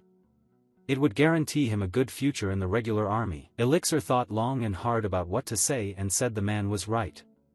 Litburn asked if there was any other reason. Let him say if so. Elixir thought and finally said there was a reason, but not a very good one. He owes his achievements on the battlefield to his clairvoyance, but relying on him too much has been a painful experience. He is a half-elf. And he can't use his eye as well as his grandfather. In the end, due to exhaustion, he didn't prevent the death of his comrades. So he decided to become strong enough not to rely on the power of the eye, and found out that he didn't have any special talent for battle. Fortunately, his efforts were not in vain and came in handy in teaching. By the way, he did not say that he was hiding it, just tried not to show it unless necessary. Litburn said he realized that the Elixir was afraid to use clairvoyance. Elixir said no, let Litburn introduce, the man who cheats students diligently hone skills, himself boasting a demon eye. But in general, it's not nice and he doesn't like it at all. Suddenly they were silent for a while, not knowing what to say. Suddenly Litburn started laughing out loud and said it's not nice to brag about the demon eye. What a funny way of thinking. Elixir said he was just born with it, didn't he? Basically, it's like a rich kid bragging to the poorer ones. And considering he's an adult, it's even more disgusting. Litburn started laughing even louder and said that he was wrong about disgusting. Elixir said, and why laugh so loudly at it? Litburn looked at him and apologized. Litburn said he had some doubts about his identity. He wondered if he was the child of those two. He put his hand on the boy's head and said it was a mistake. He is their son without a doubt. He has both the willfulness of the Liselots and the stubbornness of Ceruto. If that's the case, he can safely entrust him with his daughter. Elixir was very surprised by his words. But the girl who didn't understand who Elixir was talking to was watching them. But finally she recognized her father and couldn't believe he had touched the teacher's head. And now he's stroking it. But suddenly he saw Adley, and he hugged her with a smile. He asked her if she looked better. But then he said that it was not expected from her daughter. Adlyn blushed and said that she was a bit embarrassed, not in front of the teacher. Litburn said he was proud, it's not a bad thing to show it, so he called Elixir to him. Elixir was shy, too. Litburn said the three of them should talk. Is there a sunny spot around here? Is the old courtyard still standing? Elixir said yes, and decided to lead them into the courtyard. Litburn said he missed the academy very much. After spending the day with Litburn, Elixir came to his room and didn't understand what was wrong. He looked very nervous and took a glass of water and poured it on himself. Putting his hands on the table, he wondered what the hell was going on. He was suddenly very cold from all of this. After all, Flugel Litburn has defiled and defamed the demon lord. He is an unimaginably vile man. He raised his own children like cattle and got rid of them if he didn't see their value. But at the same time, his face, Elixir always saw in his dreams, and this time it looked like it wasn't fake. He smiled sincerely, without any falseness. Cruelty and evil, good and pure. It combines everything at once. But it's disgusting from the outside. His nerves made him so hot that his heart began to pound. He kept telling himself to calm down. But so far, he's done well, and he's done well for sure. He said he's busy and dropped by the academy on business, but he'll be around for a couple of days, then he'll come back for a visit on his way back. But it doesn't matter if he lets him go or faces him, but he needs insurance from now on. Strength, information, anything goes. He had no choice but to decide whoever and however he wanted. But then he remembered the headmaster saying that Elixir was his student. And now he had no choice, he had to. But suddenly someone knocked on the door and asked, "Teacher Alexiel, in the study?" "It's Ricky's secretary." Ricky opened the door and saw Elixir and told him he was here. Elixir asked her what was wrong. Ricky was scared and said he was wet. Elixir grabbed her and kissed her, licking her lips. Ricky asked what was that and why all of a sudden. Elixir used her demon eye, and she sat on her knees. He told her if she wanted him, she could tell him everything she knew about the principal. Ricky was too excited and said she would. Elixir grabbed her from behind and asked how old the principal was. Ricky said that she had complained that she would be 300 this year. The Elixir said she wasn't human. She doesn't look like a dwarf or an elf. Ricky, through her agony, said she was a witch. Elixir saw that things are bad. And so far, zero useful information. What kind of witch is she? Ricky said it was classified information. Elixir told her to spill it and then he'd do her for real. Ricky said she was part of the team that subdued the previous demon lord. Elixir was stunned when he heard that. He realized that the survivor was a hero of a past generation. Back then, things weren't just bad, they were terrible. But no, she is still weaker than the current heroes. And the former demon lord was inferior to the sealed one. The witch's powers were at their peak at around 150 years old. If she's already 300, then she's probably weakened, and we can take advantage of that. Elixir used his eye again and told her to give more information. Ricky told the teacher in agony that he'd give him anything, but he'd have to be even harder on her. Director Desiree's real name is Bibliophilia. One of the former demon lord's subjugators. And a former hero, awe-inspiringly named the Great Witch. But since her retirement, no one has noticed her using magic. There is a strong theory that she lost most of her powers in the battle with the Overlord. Besides, she is already 300 years old, so age must be taking its toll. Her social circle is small, not a single story of an affair with a man. But someone knocked and the Elixir came out. The man was surprised and asked, "Wasn't Mrs. Ricky supposed to pick up today?" Elixir said yes, it was him instead. The man told him to check the goods. When he opened the package, he saw the bottles of alcohol and said, "How many bottles of alcohol are there?" The man said that Mrs. Director drinks it all herself. The man told him to be careful if he took it to her personally. He'd probably have to stay there all night and drink it together. Elixir signed the paper and thanked him for the advice. The Elixir pulled a bottle from the crate and began to drink, knowing that even that wasn't his. An enemy hero and a great witch with resistance to the demon eye. But to make it work on her, you need additional means. Like this fatal potion. It is a powerful fast-acting drug that significantly reduces resistance to magic and liberates. No taste, no smell. He's sure it's unrecognizable. But suddenly someone shouted out to him and asked him if he was the Elixir. And what happened to Ricky? She's going to have another drink with her tonight. Elixir said she wasn't feeling well, so she asked for a switch. The principal said that's it. She thought they'd sit here and unwind a little, but Elixir came instead. So he's her partner. Elixir smiled and said he would be happy to sit with her as long as she needed. So they started drinking together. Elixir licked his lips and holding the glass in his hand said that he had never drunk such a delicious wine before. The principal said it's a good thing Elixir is alcohol resistant.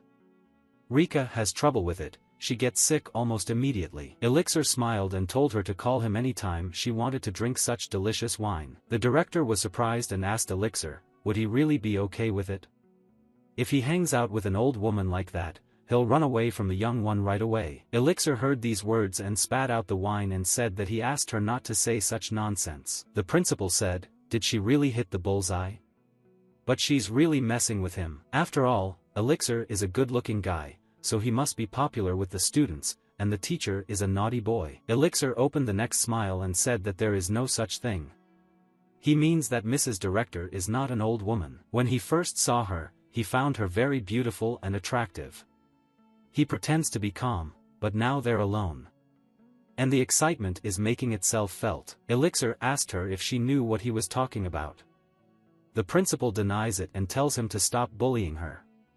She's so much older than him that he can't be serious about it. Elixir said it wasn't. But then he started hitting on her and stroking her lips. Now it's time to take action. There's no former hero anymore. And no great witch. Just an old hag who hasn't had a man in years. The weakening was a success. At this close range, any opponent would be powerless.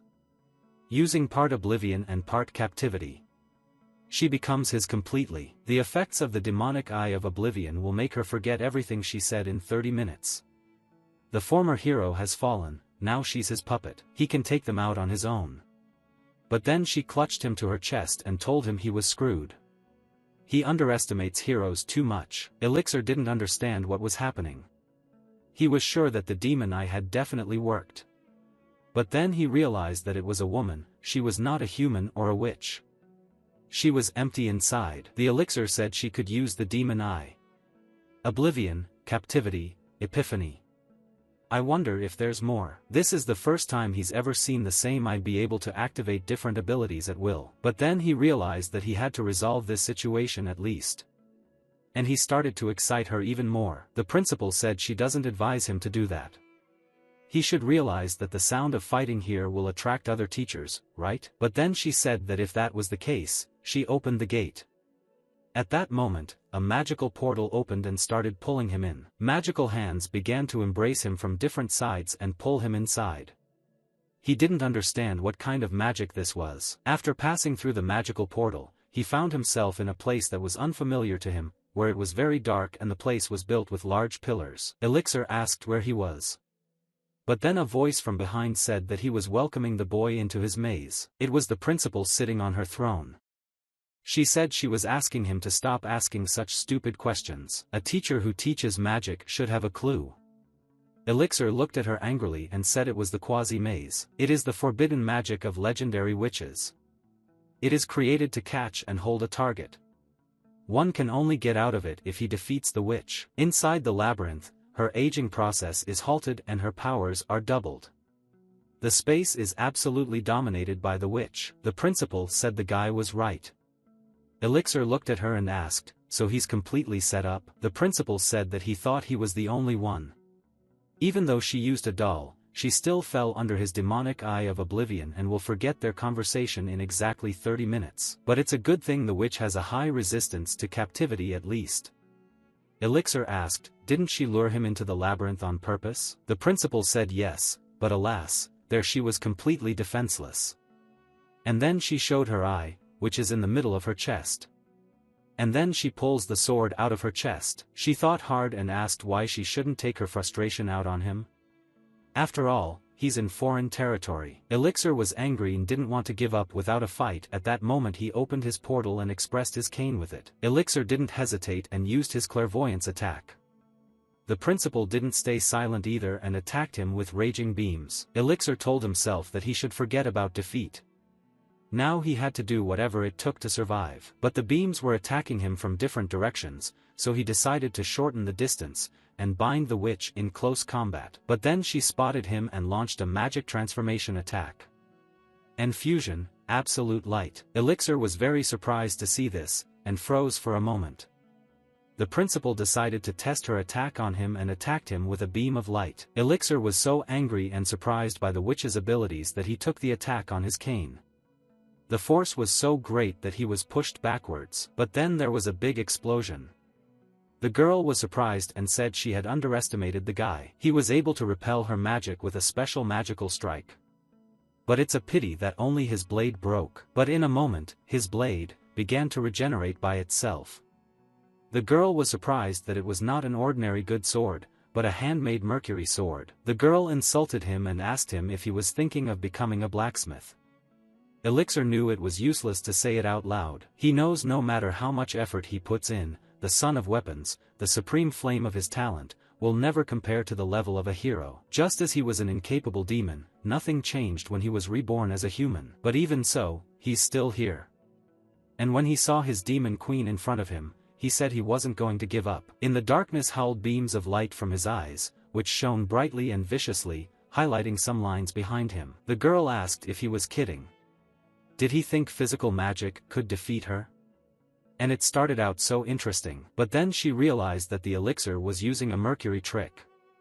And she was surprised by this attack that she was defeated. But then he changed his point of attack, and launched a demonic eye of oblivion attack that should work on her. But if he erased the memory of this moment, then there would be a small window, and his sword would get her. But then the girl smiled and used Blackout's power. Elixir didn't understand or see anything. He said her intelligence was impressive, but her approach was too simple. But the couple ended it all and used the falling block attack. But then the guy's body started bleeding. The girl said it's true. What she likes about him is his vitality. But then she reached out to him on purpose and said what a refreshing feeling. And sitting on the throne, she thanked him for giving her a break after all these years. Now they should just talk. Elixir asked why they should start talking now. The girl said it was because it was no fun to kill him without finding out why he was targeting her. The girl lit up the phone and told him to tell her his story. She'd let him go if she thought it was interesting. Elixir thought about it and asked, what's the point if he tells? And she would find out, and then what would happen? It'll all be forgotten in 30 minutes anyway. And there's no reason for her to let him go alive. The girl thought about it and said she was trying to help him. Why would he deprive himself of such a chance? Elixir said she was crazy. He's not a fool to trust her, tell her everything and end up getting killed. The girl said that the guy is a very stubborn fool. She hit the throne with a pipe and said that from now on, according to the law of her labyrinth, all lies are forbidden. Elixir turned around and realized that this was the labyrinth owner's oath. From now on, he would not be able to lie here. But of course the oath also applies to her. Everything she says will be true too. The girl pointed her finger and told him to tell him, if she liked it, she'd let him go. Elixir realized that she would forget everything he said anyway. So only he would win in the end. But it can't be that smooth. The girl said the guy was very tedious. So she decided she'd tell him her story first. There at the academy, it's actually her doll, which she remotely controls with magic. She's in a labyrinth because she can't get out. The old demon lord put a curse on her with words. If she leaves this labyrinth, she dies. When she trapped and killed him here. That's the reason why she can't influence the outside world, only with the help of the puppet. Stupid situation, wouldn't you say, boy? Elixir understood and knew the oath wouldn't let her lie. She wants to let him go so he can help in return. Of course, and anyone would be willing to help, especially since she's a former hero. The girl suggested the guy be honest, and he's actually at her mercy. His demon eye was able to break through the doll to the real body.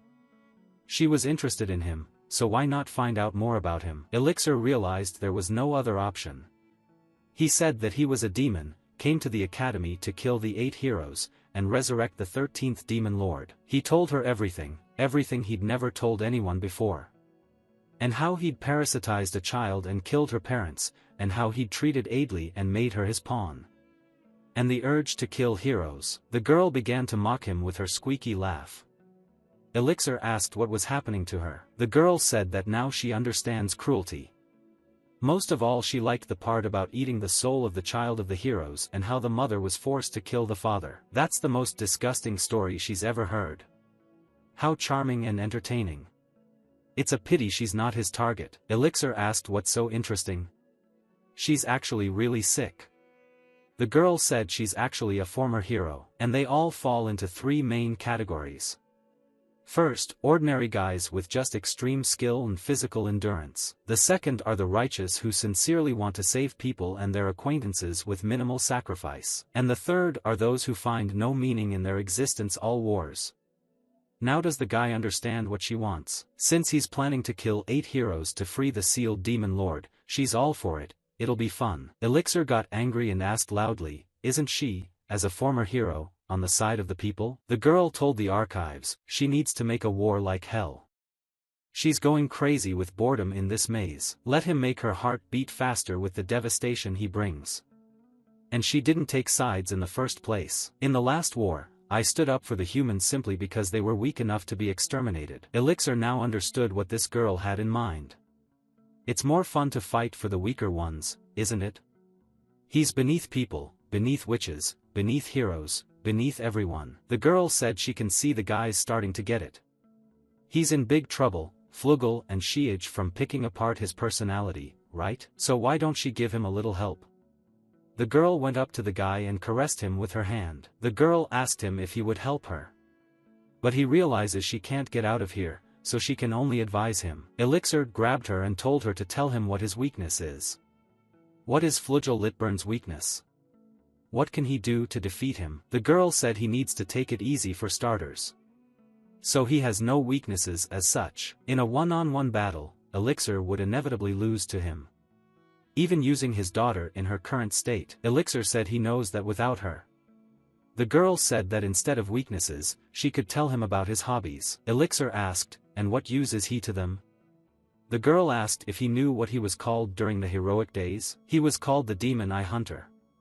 Taking them from demons and collecting them was his hobby. The girl said that he took the demon eye and transplanted it instead of his own right eye.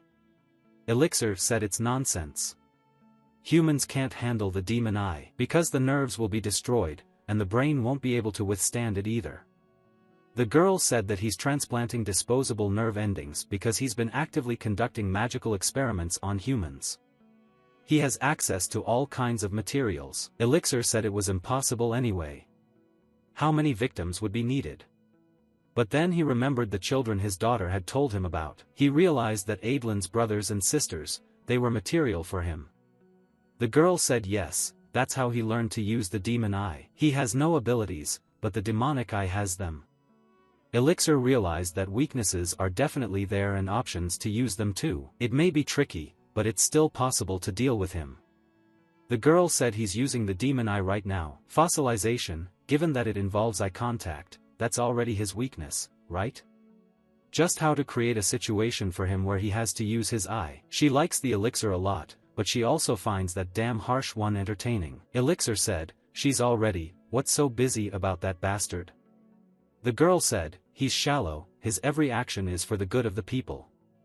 He may be selfish, but he sacrifices himself. And nerve replacement is not a cure-all.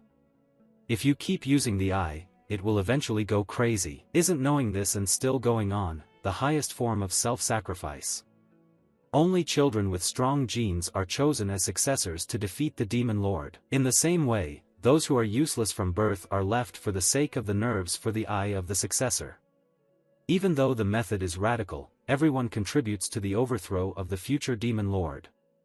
This is his conviction as a hero. Elixir said what kind of conviction the hero is talking about. She can't even imagine the loneliness Adli went through after losing her siblings because of him. He said he refuses to accept that this guy, who is her own father, be called a hero. The girl laughed and said the guy doesn't admit it. Only Elixir, isn't he the same? For the sake of resurrecting a demon lord, absorb a fetus and pretend to be someone else. Killed the parents who raised him. However, he still feels sympathy and pity for Adli because she is being used in this way. Does he know what they're called? It sounds insulting, but these people are hypocrites. Flugel was one too. He was a ridiculous hypocrite. In the garden of his mansion, there's a flower field where all the sacrificed children are buried. He used to go there every day, fall on his knees and pray with tears in his eyes. I'm sorry, your deaths will not be in vain. Such a hypocrite makes me sick. They're actually the perfect couple. Elixir panicked and screamed that he's not like that creep. The girl said they look alike. If he wants to take him down, then he'll have to act just as shameless and proud. By the way, Elixir was originally a demon, so stop acting like one. Elixir said no, they're different. The girl told him to accept, an incorrigible rotten hypocrite and a scumbag. That's what he is. The girl apologized that they were ending on a negative note, but time was running out. And at the end, how about a parting gift of more advice from the Great Witch? The girl pushed him and said that justice and vice have no meaning. No matter what, the truth is what's inside him. Let him follow his heart. Elixir went through the portal and woke up in the principal's office, where she was lying drunk and asleep. He opened the door carefully and walked out, realizing that it was bad for him to use the demon eye. It put a huge strain on his body. It won't be an hour before he passes out. But he's already hallucinating, and he needs to get to his room fast. But in any case, he didn't get enough information from the principal. He should have gotten more. She had him bamboozled like a baby. This is the true power of a hero. However, the experience was useful. Previously he had vainly thought that he could win alone, but now he was able to accept reality. The meeting was not in vain. Moreover, he had nothing to lose. And in response to the word scumbag should have just laughed, take it as a compliment, and proudly declare that it was for the demon lord. He did everything. For the sake of the demon lord's return, he for her sake and yet for his own sake, he thought about it. He entered his mind and thought that he should not use the demon lord as an excuse for the atrocities he had committed. She wouldn't approve of something like that. He's always talking about revenge, but he just wants to see her, right? And to kill the 8 heroes, he wants to feel relief, no? But then he's already completely shriveled up and took his hands on his head, because then he'd have something to prove his own impotence. He had to admit, he liked to play with people. His heart trembled at the thought that he was doing evil things for his own sake. He tried to resist his thoughts and denied it. The voice in his head was telling him that he knew it was like this.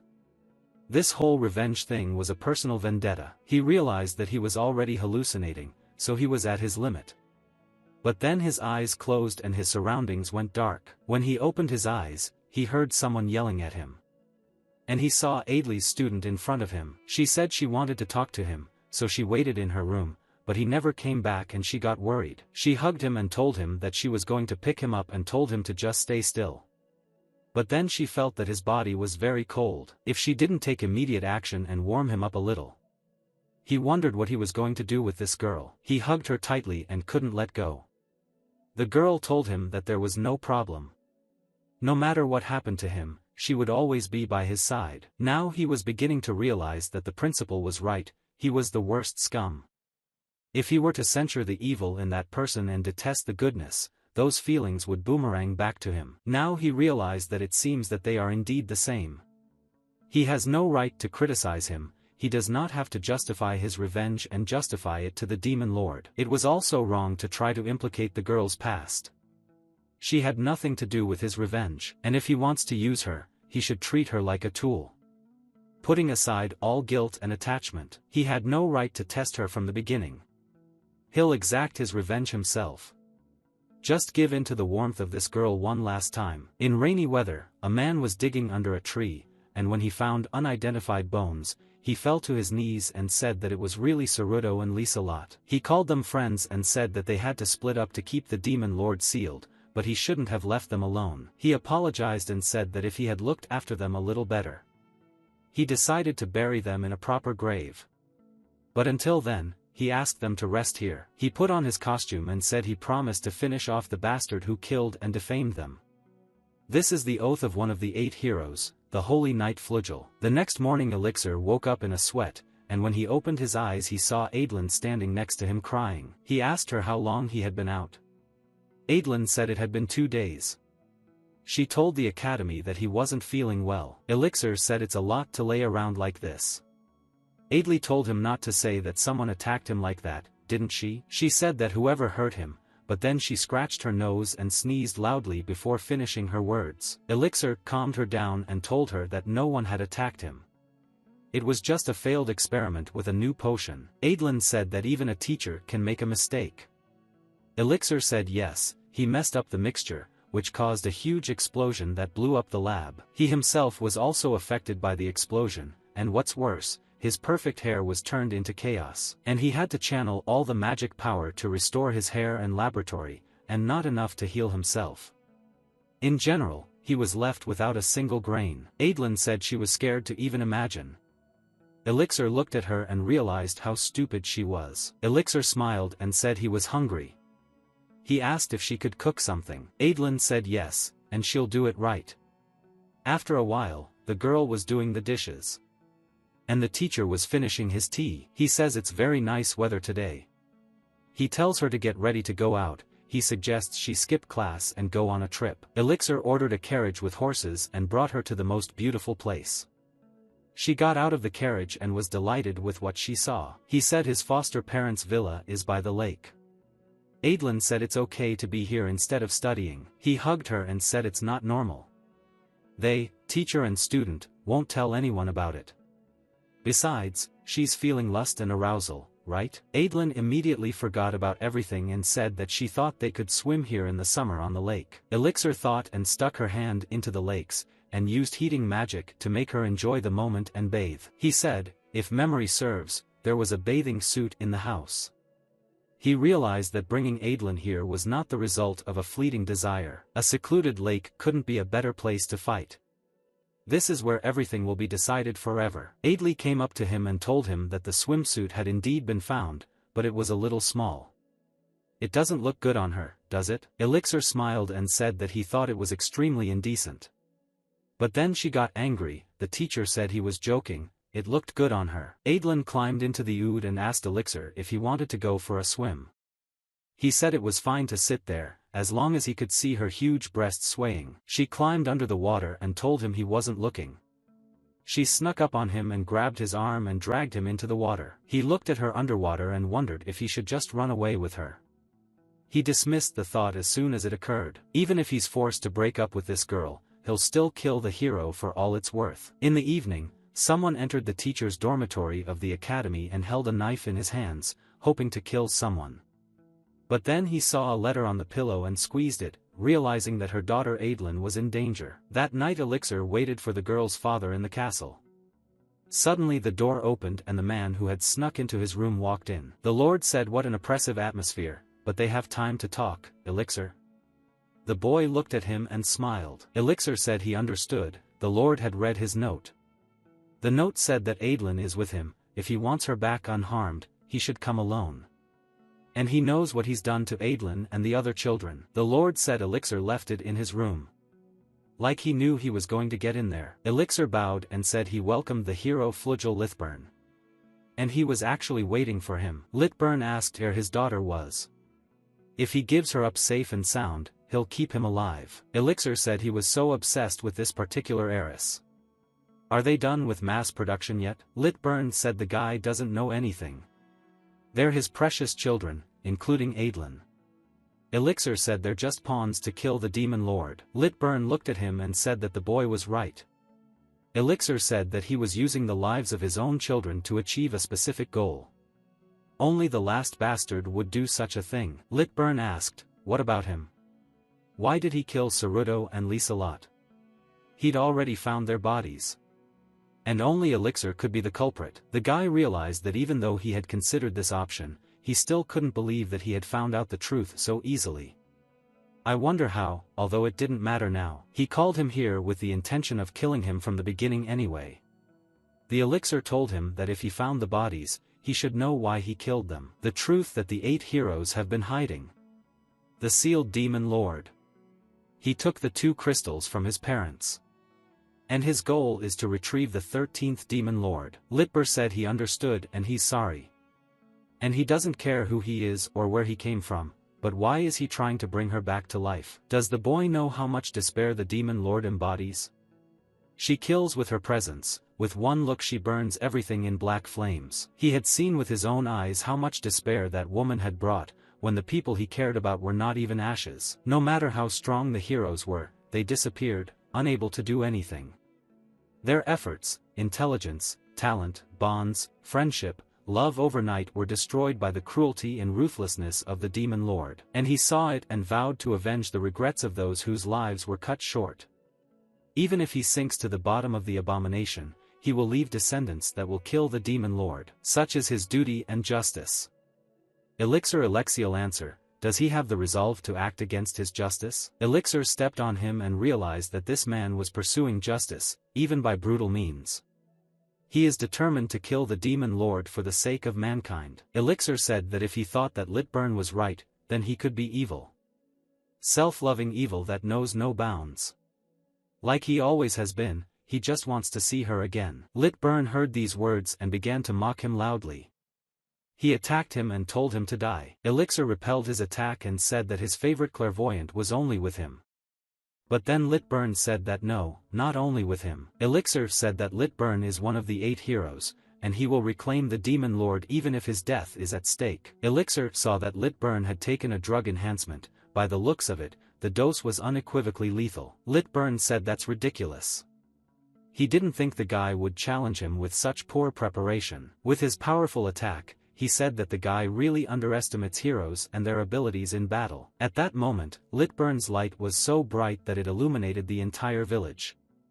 He caused the meteor shower to crucify with his powers. Elixir didn't wait and began to dodge the attack. He realized that the reinforcement of the drug increased the effectiveness of magic, muscles and regeneration. In this case it is not the damage caused by it, but the damage caused by excessive activity of clairvoyance that needs to be healed. But now he's completely abandoning his defenses.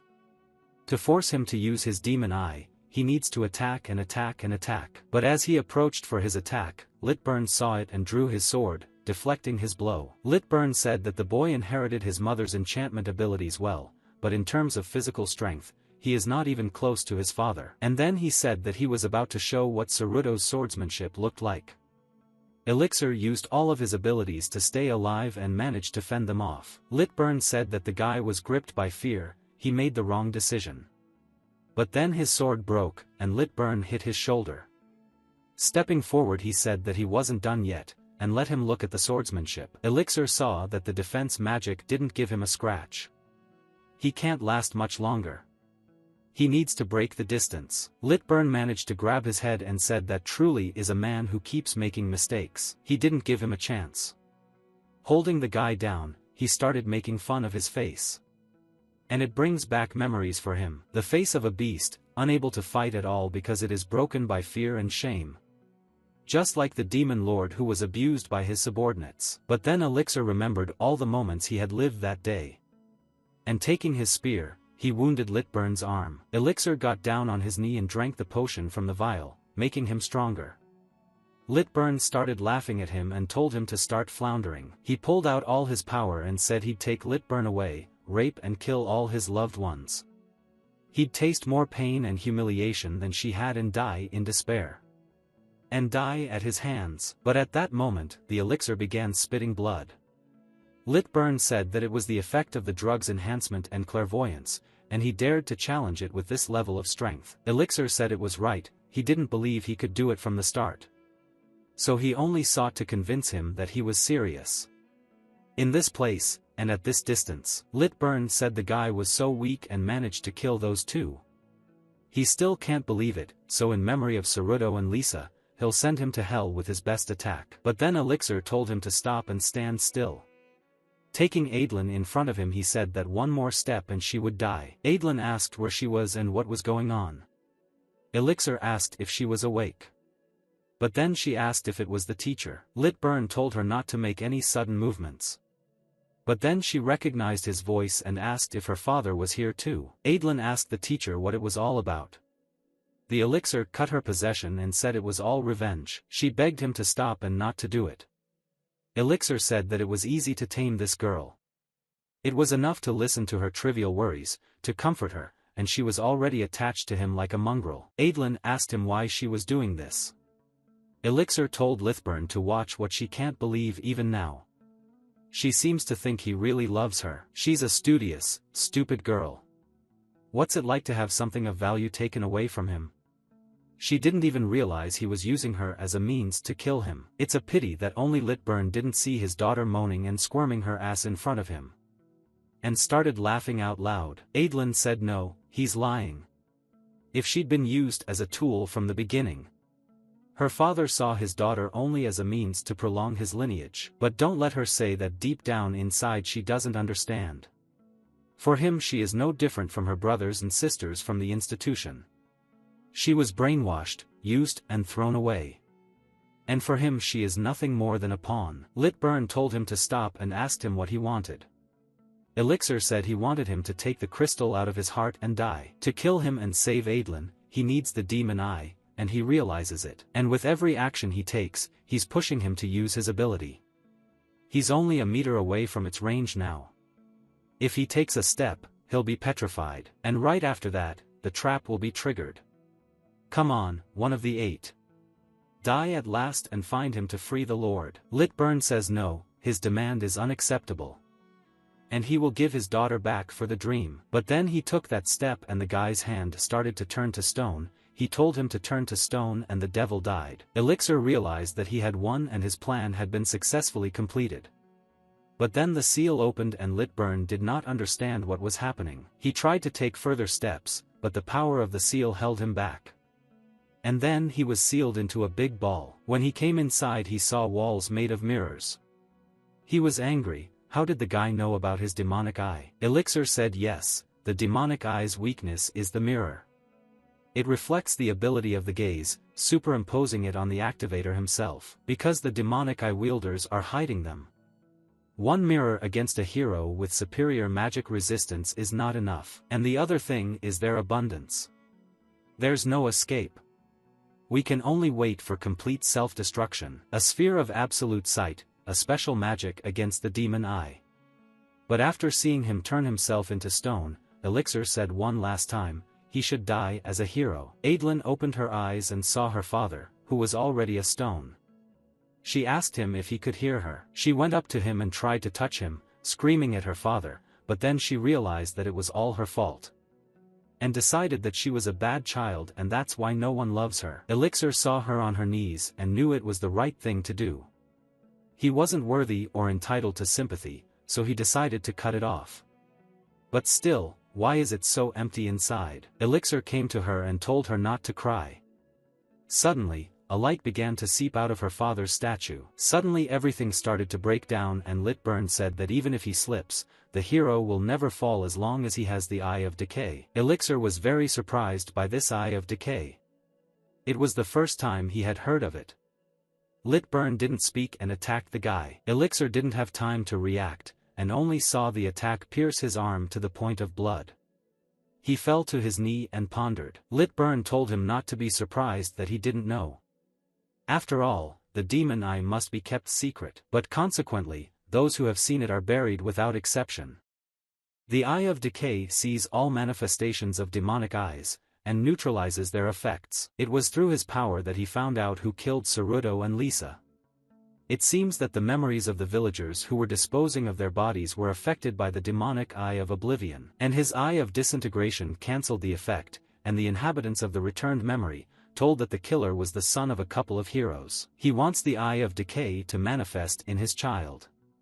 The demon eye is inherited by blood. From his seed, one day one with an Eye of Decay will be born.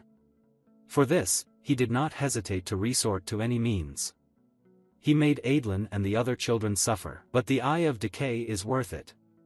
It contains the power to resist the demonic eyes of the 13th Demon Lord.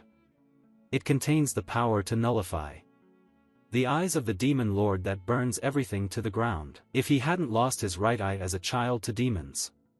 If everything had been resolved in the last war, he would never have gone down the path of sinfulness. If it wasn't for the Demon Lord and him too. But then a girl stood in front of his attack and started defending the teacher. She told them to stop or she would die. Father, he may not understand, but this is a man she still cares about. Litburn said he's very glad she's safe.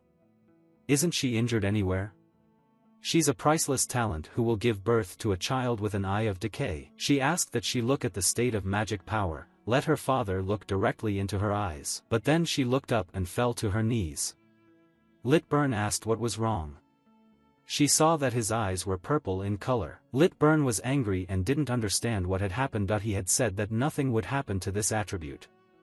But what the devil, Adlin? He said that she was a mother who should bear him a child. But this is a vicious demonic attribute. This is the color of demons, and then he drew his sword and aimed it at her. But the elixir came and stood in front of her, protecting her life from death. Litburn didn't wait and attacked. He said the purple attribute only appears in demons. This can't be happening, it's him. He abused her. And her blood and the egg particles inside her elixir told him to run.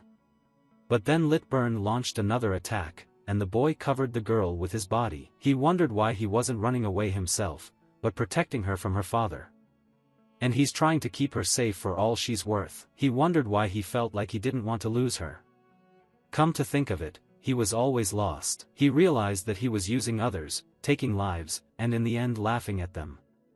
And yet, somewhere in the back of his mind, something was always nagging. Even if it was an enemy, deep inside he knew that using the family so coveted by the demon lord was akin to betraying the very love she had given him. He has no regrets, but nevertheless has thoughts of what the future could be like if he had chosen a different path. What if he had accepted his mother's warmth as her child?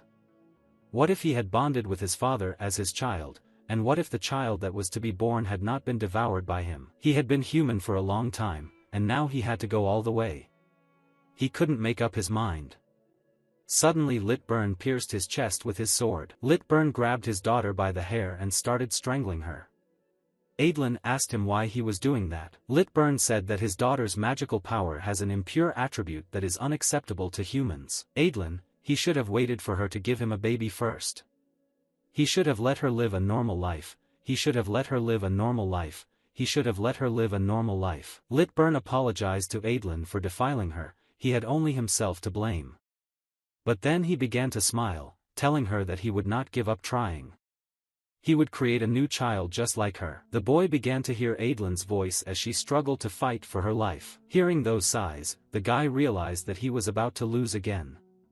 And in a moment, he remembered the demon queen, how he couldn't help her. Without getting anywhere, the guy said enough, he doesn't want to see another scene of loss. But then he opened his eyes, and saw his reflection of his past.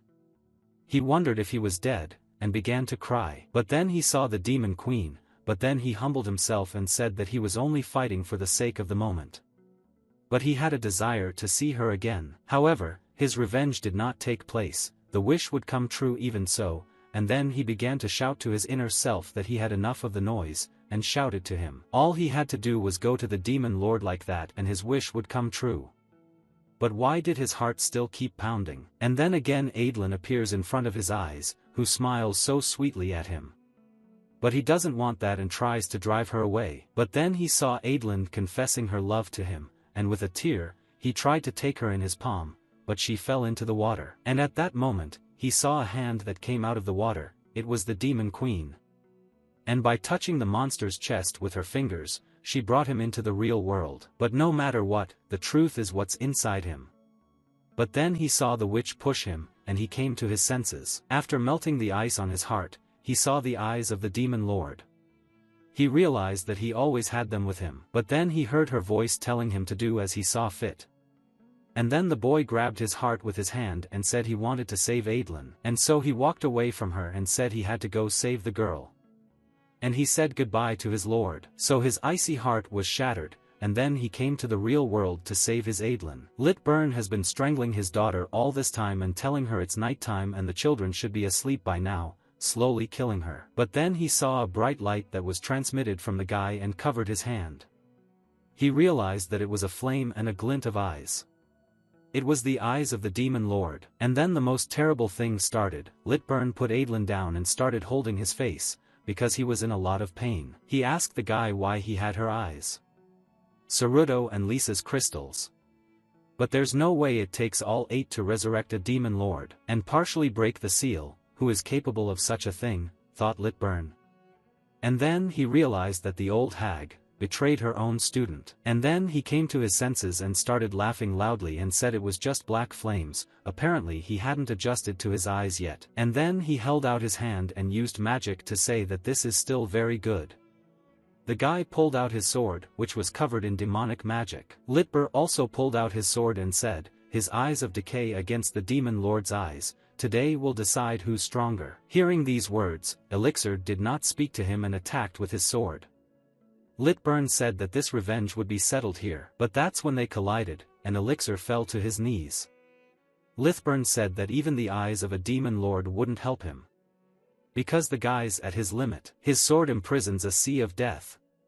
A sea of sorrow. He is the proof of the sins that make him a villain. But there is a glimmer of hope among them, and that is called the hero's burden. And someone like him, who is guided only by personal feelings, can't bear it. Elixir raised his blade and said that he could not feel any burden. The demon lord's eyes seem to have taken control of his body. He feels nothing. No pain, no warmth, not even hatred or anger. But then Litburn got attacked by the guy and said that this shouldn't happen. Is the guy on the verge of becoming the new demon lord? The elixir said ultimate demonic power. Unleashing forbidden magic. And then the elixir began to absorb the demonic energy, transforming into a very human being. And building a shell over himself. Litburn said he wouldn't let history repeat itself, no way. And using his secret technique to break the chain of tragedy here. Elixir saw that Litburn wasn't giving up, so he used his demon palm attack. Litburn used his split in the name of the Lord. Litburn didn't expect the guy to be so strong, and seeing the guy's attack in front of him that interrupted him. He was defeated. Elixir applied his eye and said, "It's over, hero." But then Adlin came and shouted at him. At that moment, he was distracted and Litburn took Adlin hostage. Litburn said that the healing effects of the enhancement drug had worn off, and now the elixir's defeat was inevitable when it dispelled the eye effect. Litburn ordered his daughter to kill the boy. Elixir began to use his mind, giving Adlin the message that if she complied with everything her teacher would pat her on the head. But then Elixir finally realized what this girl needed. And what he should have used. But then Adlin started to hear his voice. The elixir told her to look at him. And he decided to show her inside. And then he used his demonic eye of resonance. And transmitted everything to Adlin with it. He's probably the only one in the world with this eye. He can show memories to others. Neither kill people nor control them. He still couldn't understand its usefulness. Surely she had now seen all his memories. And then he shouted her name. And in a moment, everything changed, and she began to see the days she spent with her teacher. Which she treasured. He said in a thought voice that Adlin could follow her heart. But at that moment, she abruptly turned around and pierced her father's shoulder. She pointed her sword at him and said she was sorry. Litburn said he was the one trying to save the world, and she chose this guy. Because he tricked her. Adlin said it was because she had seen the teacher from the inside. And then she raised her sword over her father's head, trying to end it all. That's when Elixir came and stopped her. Elixir decided that he didn't need to kill him, and used his demon eye, after which, Litburn began to be covered with demonic magic. Elixir said that his name is Archive, and he is the servant of the Demon Lord, the last and loyal one. Also, the Doom Hero and the Bloody Avenger. And having said all these words, the demonic energy completely covered Litburn, and he screamed in such pain, because he was not ready to die like this. The energy covered him, leaving behind only the remains of his bones. And fell to the ground, the very crystal. Elixir threw that sword. And told her to let her go. She has no right to be near him. After all, he had also used her from the beginning. Just like she had replaced the demon lord for him. Adlin said that the teacher was a substitute for her father, who didn't give her love. Such a lie, even if it was a lie, was satisfactory enough for her. But the fact that she's really taken a place in his heart. Her own heart is overflowing with happiness. Even when faced with the choice of killing her father, she still chose him. But then Elixir couldn't stand it and pulled her against him. He told her she did nothing wrong. It was him who did wrong to her. He will no longer use the demon eye on her, but use her as she is, so she can use it too. Elixir asked her to stay close to him and not let him go. And then their gazes crossed, and they stared at each other. Elixir kissed her, and she said yes. Meanwhile, in the prison tower of confinement, which was located in the center of the sea, the chains holding the hostage slowly began to break. And finally they were all broken. The hostage fell to his knees, and seeing that he was free, he decided to escape. It was one of the 8, the demon eater Enigmata. A month after the murder of one of the 8, Flugel lit burn. The girl on the horse was in a hurry to get somewhere, for after defeating her father, the teacher suffered from a high fever. But she tried to cure him with her own. But all efforts were in vain, because nothing helped. His temperature was too high, and did not let magic into his body. But then she decided to use a different method, so she got naked. And decided to use the magic of freezing. When she touched the elixir, she wondered if it would work. She decided to freeze herself and chill the teacher that way. Touching him, she asked him to wake up. But the next morning, Adlin felt a hand on her head. And woke up screaming. What happened? It was Elixir stroking her. He asked her if she was awake. Adlin looked at him for a long time and was surprised. She couldn't help but cry. Elixir asked her what was wrong. And why such tears? Adlin was very angry and frightened. She called the teacher stupid, hitting him on the chest. She asked him, screaming, if he knew how many days he had been unconscious.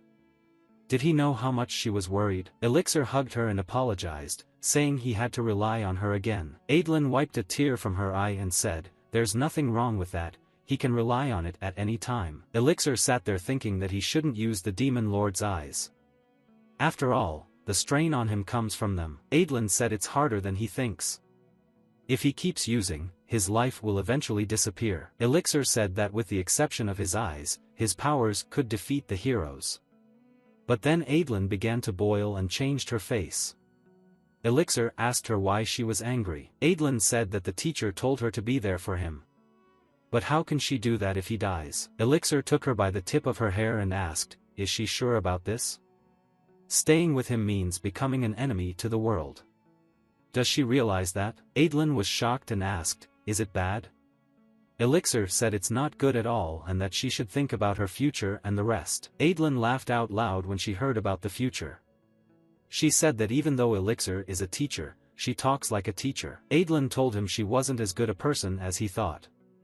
She only wanted to be a hero to please her father, and now he's dead at her hands. The elixir touched her and said she didn't kill him, he did. Adlin said that she and the teacher did it together. So now they're accomplices. Adlin said that she is already an enemy of the world. She has decided to become an enemy of the world.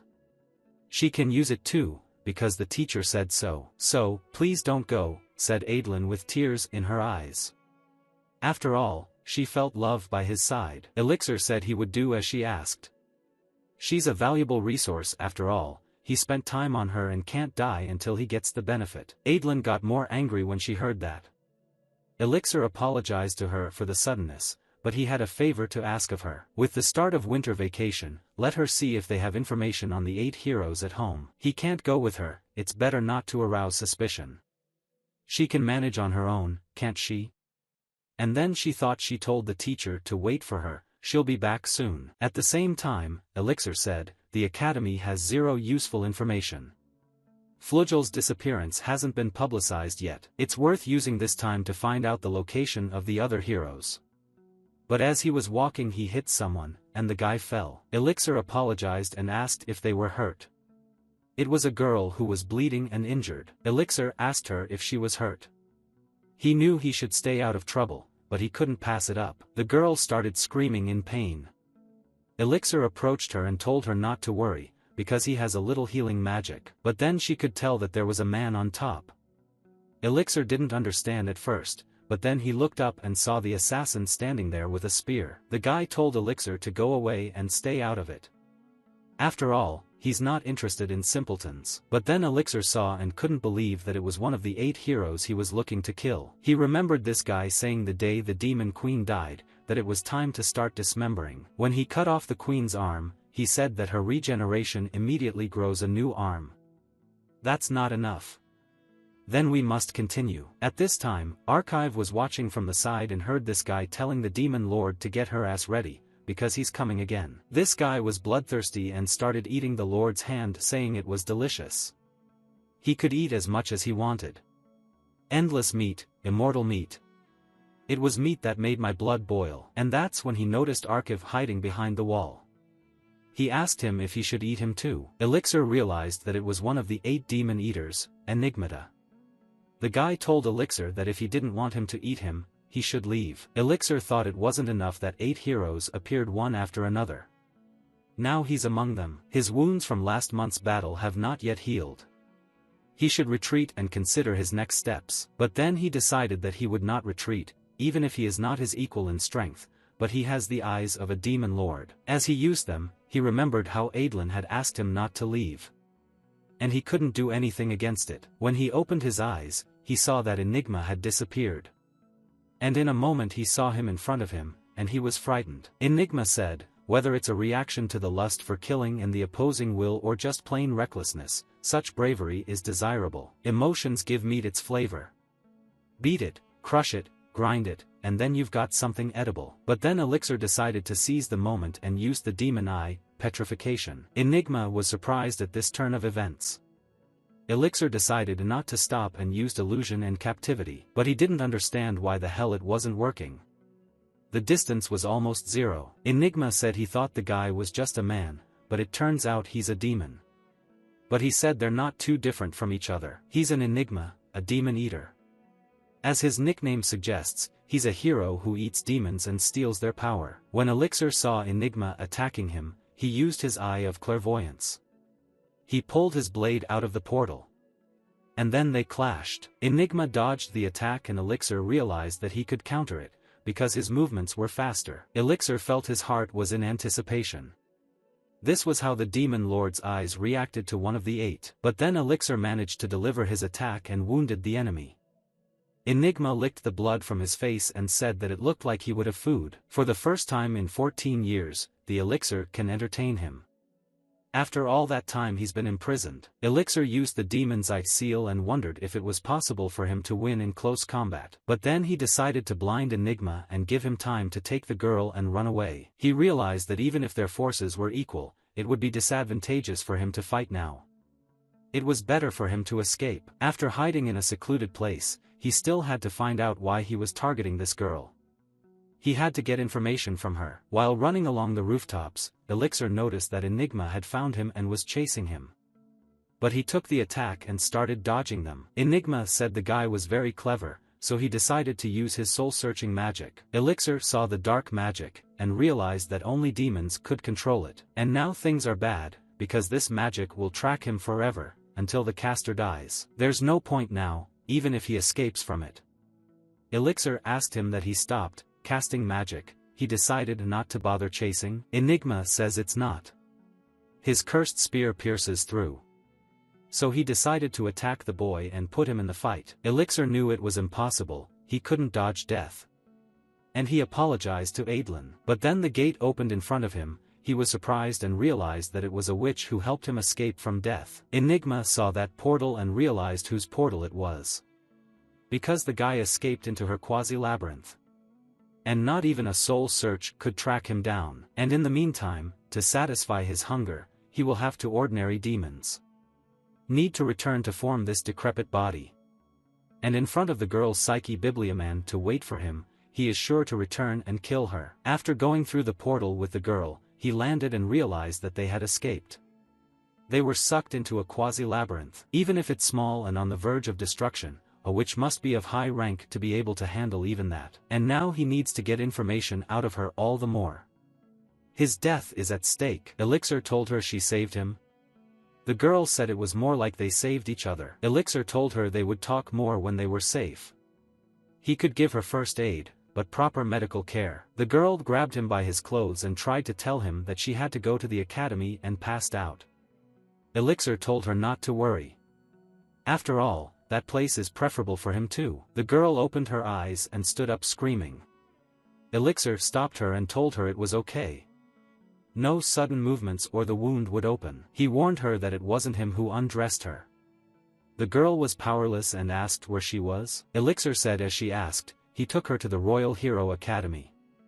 His name is Elixir Alexiel, he works here as a teacher. The girl was hesitant to say her name, but Elixir said that her name was Psyche Bibliomaniac. It's the principal, adopted child and her student. The secretary gave her the details. Elixir looked at her angrily and said, if she is the successor of the Great Witch, then it's clear where the Quasi-Labyrinth came from. Psyche thanked him for saving her, but she said she wasn't going to tell him anything. Elixir said that this wouldn't work, if he didn't get a detailed explanation, there would be big trouble. After all, she was targeted by a hero. And this is a hero academy. So she should think twice. Psyche sighed and said that she had been assigned to watch Enigmata, a prisoner in the prison tower of confinement. Elixir asked, but why one of the 8? Psyche said that Enigma is recognized as a hero, but in reality he is a big criminal who ate many people in the war. Eaten not by demons, but by humans. She doesn't know the details, but the 8 heroes have decided to hide this fact, limiting his freedom by imprisoning him. And the principal, that old hag, instructed her, as her student, to keep a close eye on him. Elixir asked how he escaped. Psyche asked him, he saw her unfinished Quasi-Labyrinth, right? It's impossible for her to defeat him in such a place. Enigma is a dark knight who once managed to crush the great hero Flugel. What to speak of her, a simple witch. She had only been able to keep him imprisoned for so long due to the restriction of Flugel Litburn's magic, but last month the restriction was lifted. Elixir said if the restriction is lifted, it means Mr. Flugel. Psyche said yes, he's probably dead. Elixir realized that Flugel's death could not be hidden forever, but removing the restriction from Enigmata worked as an additional signal that he was dead. It's probably safe to assume that the other 8 heroes are already aware of his demise.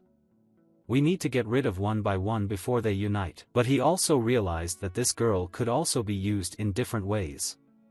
Elixir said that if one of the 8 died, he, as the teacher of the Hero Academy, should report it. The girl grabbed him and told him not to do it. And then she stood up and her wound opened. Elixir told her that's why he told her not to move. But then Adlin ran in and shouted to the teacher. She said she came back and saw the teacher and the girl hugging. Elixir turned around and said that Adlin had already arrived. Adlin didn't understand what was going on and asked what was going on. She went up to Elixir and said she could hear an explanation from him. Elixir asked her what she was talking about. If it was about Psycho, he was telling her. Adlin said that's not what she meant. Why were they standing so close together and hugging? Elixir told her not to force her to explain such nonsense. In return, you'd better tell me what you found out. Adlin got angry and said it wasn't nonsense. Maybe to him, but to her, Elixir kissed her sharply and calmed her down. And threw her on the bed. Adlin asked him why all of a sudden. Elixir said it's been a long time, hasn't it? Adlin said yes, just right now. Elixir asked her if she had not satisfied herself as promised. Adlin said yes, she held out to the end. But now she wants to hear the answer first of all. Elixir said they have a problem then. Because he wants her so badly now. Adlin told him it's very sneaky to say that. Adlin said the teacher wanted it first, it's never happened before. Did something happen to him? But then he saw Enigma and stopped. Adlin took advantage of that moment and flipped him over. Adlin said that at least she was happy to be used by the teacher. So, let him let her do it all by herself today. Elixir wondered what she was up to. What's gotten into her all of a sudden? He saw that Adlin's magic was getting stronger every day. The Crimson attribute is unique to demons, but there is still much they do not know. It is so rare that only one person has possessed it in the past. The female mage who is rumored to have raised the first demon lord, Mighty Babylon. Adlin said that the teacher is not so depressed now. And the ability inside that girl, he can't fathom it either. Adlin said that unfortunately her father's house was burned down and completely destroyed, and no information was left there. She apologized for not being able to help the teacher. Elixir said he just needs confirmation. Let him worry about another hero, now he has to think about the immediate problem. The demon eye didn't work on this hero. Apparently, among the demons he ate, some were immune to it. Plus, Elixir said, he rushed, used his eye thoughtlessly. Adlin hugged him and said she would protect him. Elixir told her not to worry, because he's not after him in the first place. And he's got the bait, he'll be prepared for it. Adlin asked what kind of bait? Or is he talking about that girl? Elixir said, though he's a willful type, these are surprisingly easy. Adlin didn't let him go the whole time. Elixir asked her why she was doing that, and then she clung to him and hugged him tightly. He pulled away from her and asked her what she was doing. Adlin didn't understand how it happened and apologized. Adlin told him not to think she was jealous, just surprised when he hugged her naked. Adlin said that she and the teacher are not in a romantic relationship after all. And she's not possessive, I mean, it's nothing like that. Elixir said he doesn't mind, and he doesn't want to order her heart. It's up to her to be jealous or possessive. Especially since he's a bit possessive himself. Adlin was surprised by these words and said that the teacher was very nice today. Elixir got angry and told her to get dressed quickly and go out. Elixir met the witch and told her she should stay at the academy. Psyche didn't understand and asked him again. She got the same answer. Elixir said it was to protect her from enigmata. Psyche said she didn't ask for it and she doesn't have to listen, okay? Elixir said that she didn't have to, but she was the principal apprentice, and he owed her a great debt. Psyche questioned the teacher, is he really in debt to that hag? Doesn't she demand his life in return, she asked. Elixir smiled and said no, it was nothing. And then he anticipated the expected reaction. Elixir said he hasn't informed the academy about enigmata yet. She doesn't want the principal to find out about how she failed and let him escape, does she? Psyche said she didn't really want to, just. Elixir interrupted her and said she was running to the academy for help anyway. She's torn between pride and duty. Is he right? Elixir asked. Psyche said she's getting really pissed off with the way he's talking. Elixir said he'd speak up then. How about teaming up with him to defeat enigmata together? Psyche was surprised to hear such an offer. Elixir said that if they won and sealed it again, her mistakes would be a thing of the past. She would only benefit. Elixir said that he himself, as he mentioned, owed the principal a debt, so he would also benefit if she told her about his help. Elixir held out his hand and asked her choice, because he actually offered a pretty good option, didn't he? Psyche had been laughing for a long time, but suddenly she started laughing loudly. Elixir said that he didn't say anything that could make her laugh. Psyche wiped away her tears of laughter and said the guy was hilarious. There's no way she's actually going to win. She highly doubts that a man of his level has anything to oppose enigmata, even though he helped her. She said she wouldn't stoop so low as to involve mediocre outsiders. Elixir said he understood, and if so, let him prove his power to her in battle. He held out his cane and told her to fight him in a one-on-one battle. And so they arrived at the academy arena. Psyche was surprised and said that she had read about it in a book once. But the arena is still impressive, don't you think? Elixir asked her if she came to admire him. And she's acting relaxed. Psyche said she should. The elixir isn't very strong, is it? Elixir pulled out his blade and said she was underestimating him. Psyche said she wasn't trying to look down on him. She said that she sees not only a person's ability, but also a person's effort. Elixir the hard worker, made his mediocre talent outstanding, but nothing more. It's not enough against enigmata. Elixir said to make her think she's still a child, but her eyes are already astute. Elixir threw 2 antidotes and asked, can she see experience and determination too? Psyche laughed and said that judging by the arrogance Elixir is angry, but she loves it.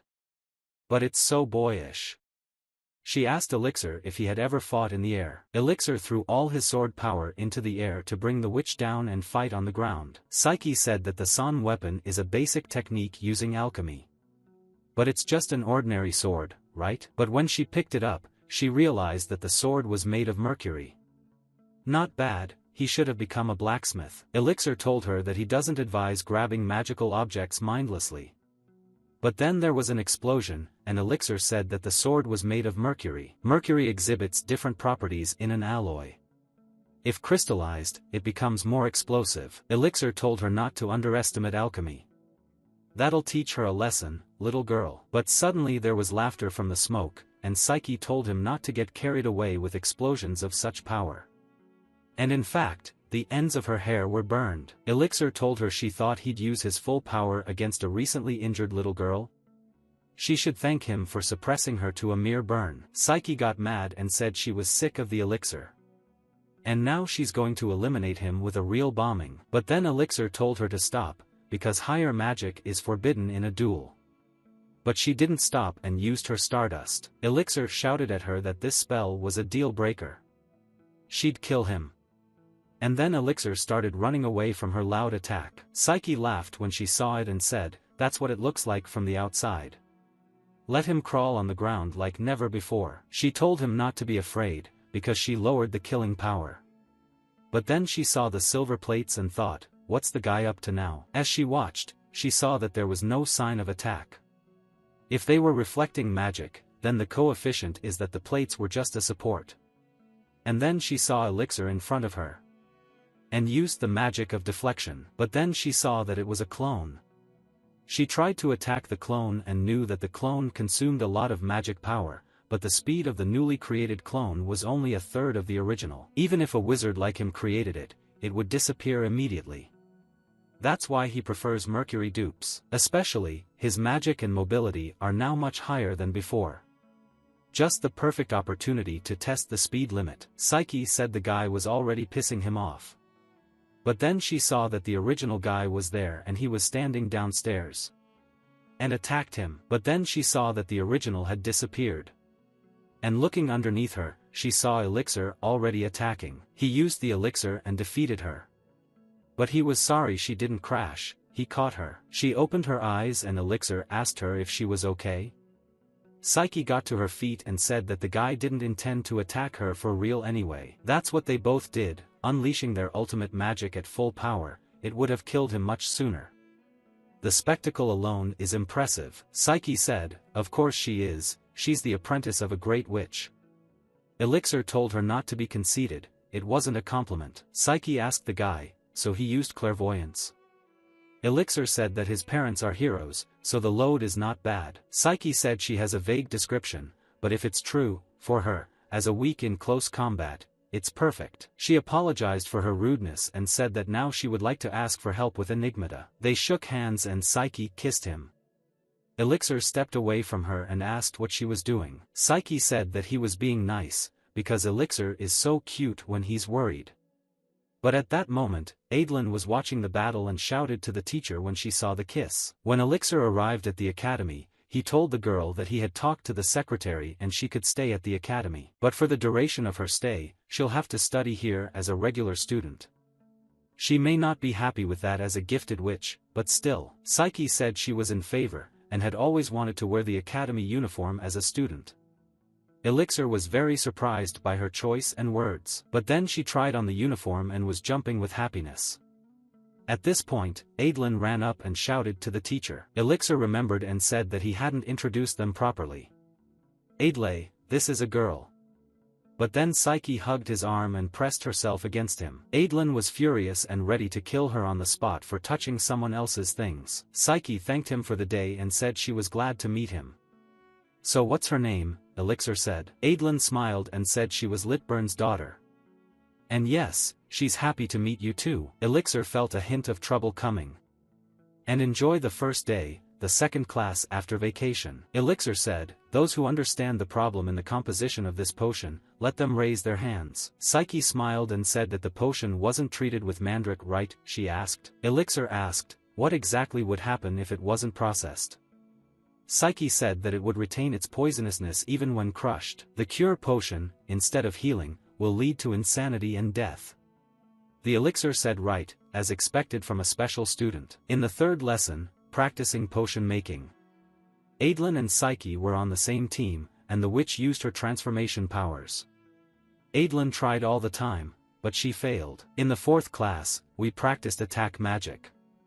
But here too, she crossed Adeline's path and showed her strength. The guys caught her in the hallway and asked Psyche if she was related to their principal, because they have the same last name. Psyche said she was adopted, before she was an orphan. But then she told them not to make such faces. Whatever the family is, this academy looks at ability, right? And she wants to prove that hero status isn't just determined by ancestry. Guys know guys like that, she asked. Guys who only have perfect pedigree and no skills. She came here because she can't stand them. But then she saw Elixir and ran to show him her grades. She said she got an A on yesterday's written exam. Elixir said, so what, she got the best grade. She hugged him and said it was okay to praise her. The guys started a rumor that the girl and the teacher seem pretty close. Maybe even dating. But then Adeline heard it and started running away. Elixir saw her and told her not to leave. Psyche told Elixir that they should go to lunch together. The guy couldn't take it anymore and sighed. And then they went outside, and Psyche asked, "What do you mean, don't provoke? And who?" Elixir grabbed the sandwich out of her hands and said he was talking about Adlin. She doesn't know anything about her yet, but she's lost her own father. He asked Psyche, what was the point of her provoking her? Elixir realized that he in turn knew nothing about this girl, only that she was the principal apprentice. To find out more, he asked Adlin to befriend her. But with such fakes, there's no result. Elixir asked her if she disliked Adlin for any particular reason. Psyche thought long and hard about the answer. She said it's nothing like that, she just talked to her so excitedly that she couldn't help herself. Elixir said that the girl's character is a fairy tale.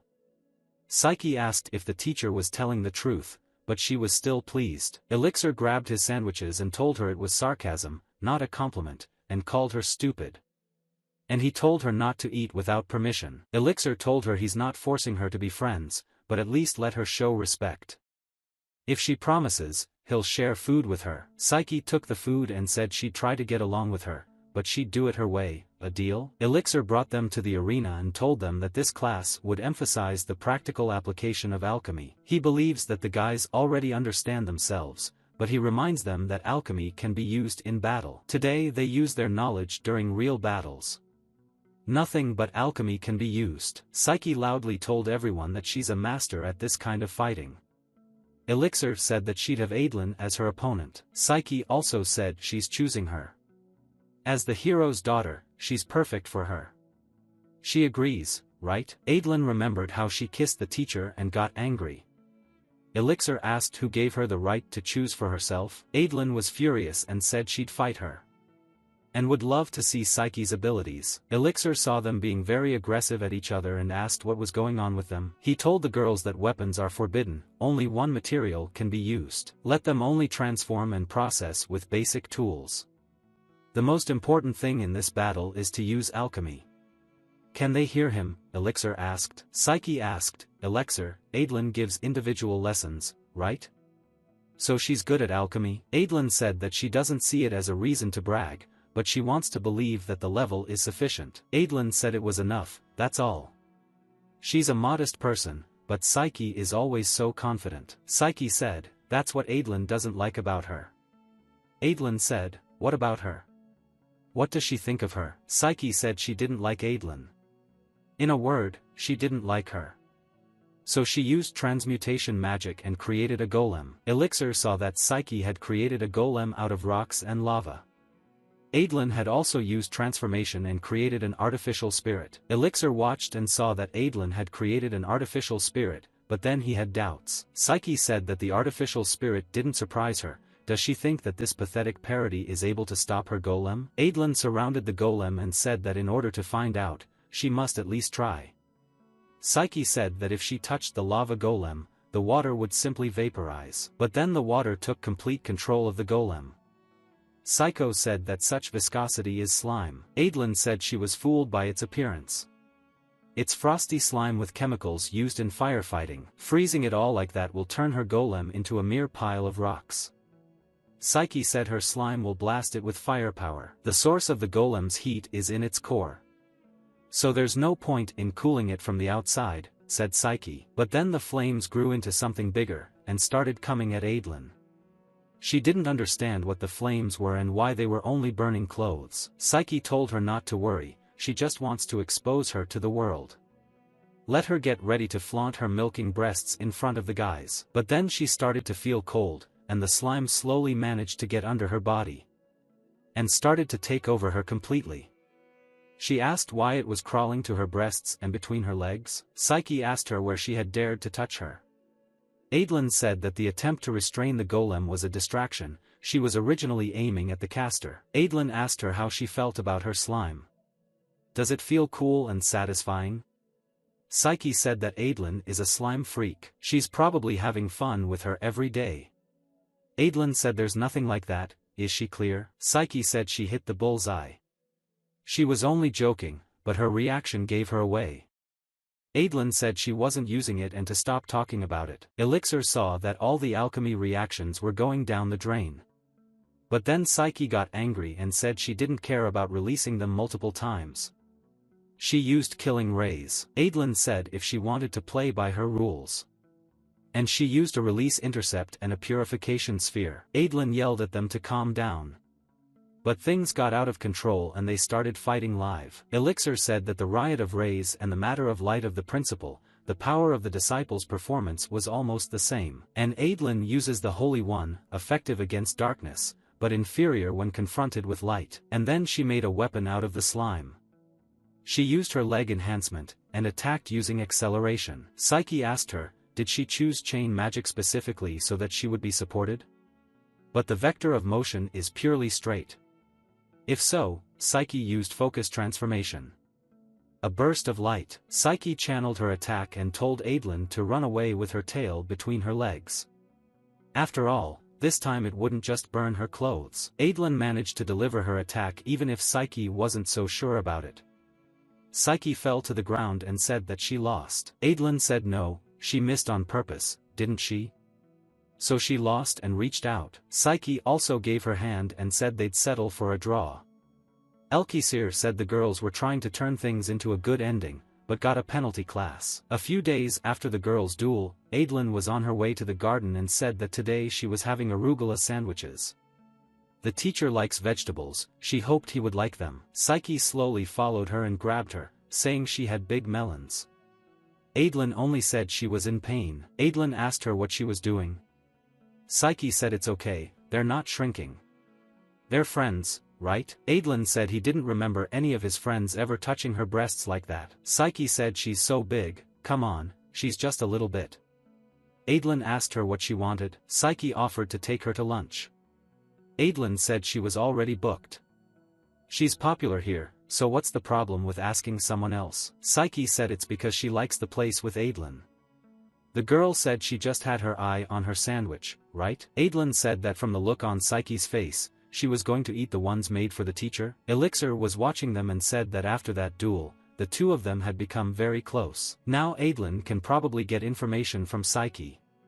But Adlin told the teacher that she has no idea how much distance there is between her and that girl. Elixir asked, they seem to get along well, don't they? Adlin said they have a good relationship, but there's a lot of physical contact, I mean, she touches her butt and breasts a lot. Elixir said maybe that's her sexual preference. Adlin said that she was always hanging around him, did the teacher forget? Elixir said it was only at first. Another day, when they were together, he was walking towards them, she gave him an angry look. Looks like all those antics were to get her attention. Convenient, isn't Adlin? And now he's trying to seduce her. Adlin said the teacher said he was possessive. Elixir said he was joking. Only she doesn't get too attached to Psyche. He'll use her as bait. Like he did with her. Adlin said she understands. Don't let the teacher worry. Elixir said he would be leaving the academy for a day tomorrow, so have her look after Psyche while he was gone. Adlin asked him, is he going to go to Enigmata? Elixir said that just to confirm his location because he accidentally showed him the demon eye. He's unlikely to team up with other heroes, but it wouldn't hurt to be able to track him. Adlin said she was with him since she was a teacher that night. Elixir said he was traumatized and scared that night too. That's why he's going alone. Because if he can't overcome his fear, he can't beat it. He told Adlin not to worry, he will definitely come back. Adlin said that she understands, so today let him love her as much as ever. The next day, Adlin sat quietly on a bench drinking her tea. Psyche asked her what was wrong. Adlin said it's no big deal. Today she can eat as much as she wants. Psyche asked her if she was lonely. Adlin saw her gesture and said, no, she's not lonely. But then Psyche approached her and said, doesn't she like the elixir? Adlin said she just decided to ask now. Psyche said she figured it out. Psyche said she's a complete stranger to this kind of thing. She has almost no experience in interacting with others. She's never even interacted with guys her own age. Adlin asked her if she was a student of the principal. She adopted her? Psyche said yes, but she never treated her like a parent. She just raised her as a successor. The witch only wants her as a convenient pawn for her own gain. Adlin said she knows the feeling very well. Psyche said she's more interested in finding out how far her relationship with Elixir has progressed. Adlin asked her what she was thinking. Psyche said, I mean, she can have the elixir for herself? Adlin said she can't. Psyche said she has a good chance, he's a pervert, and if you push him. Adlin said they're making a lot of progress. Like a real romantic relationship, okay? Adlin finally dared to say that Elixir was a cold person, but his touch was so gentle. Psyche saw that Adlin fell for it. And Elixir is a bastard for sticking his filthy hands on a student. Adlin said she wouldn't tolerate bad words against a teacher. Psyche said she understood and it seems like it's not her destiny to get involved. Adlin told her if she was going to take her teacher away from her, she would hold on to him with all her might. But the teacher doesn't love her yet. His heart still belongs to someone else. Psyche said the teacher is worse. He's just messing with her. Adlin said the teacher isn't that kind of person anymore, and she decided to do everything she could to make sure that one day he would only look at her and no one else. Psyche put her hand on Adlin's head and said she could only wish her luck. Adlin said that Psyche considers Elixir nothing more than a friend. But don't treat her like a child. Well, she's the big sister. But Elixir managed to find the cave and said he had no doubt that Enigma was here. And then Elixir undertook cloaking magic, combined with zero presence, and slowly entered the cave. The elixir said that the Dark Knight gains great power with the curse. And Enigma is apparently cursed with the ability to satisfy his hunger with only humanoid flesh. Psyche told him that he ate people, too.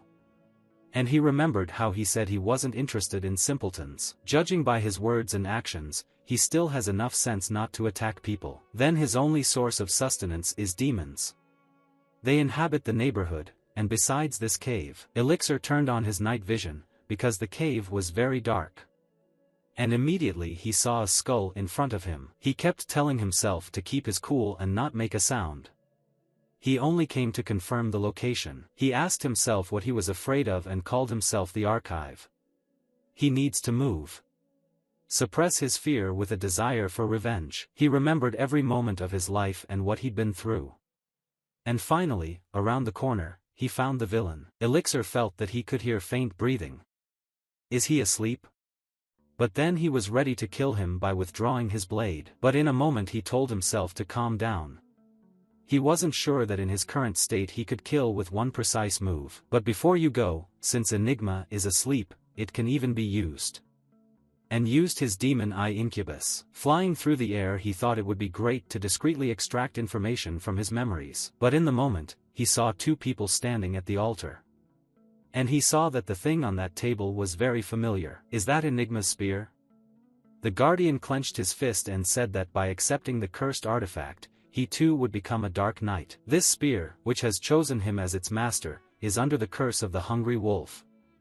Once he takes it, he will no longer be able to feed on anything but humanoid life forms and will bear the burden. Enigma told the master that humanoid demons were spreading all over the world, right? He said he'd eat every last one of them and show them what peace could bring.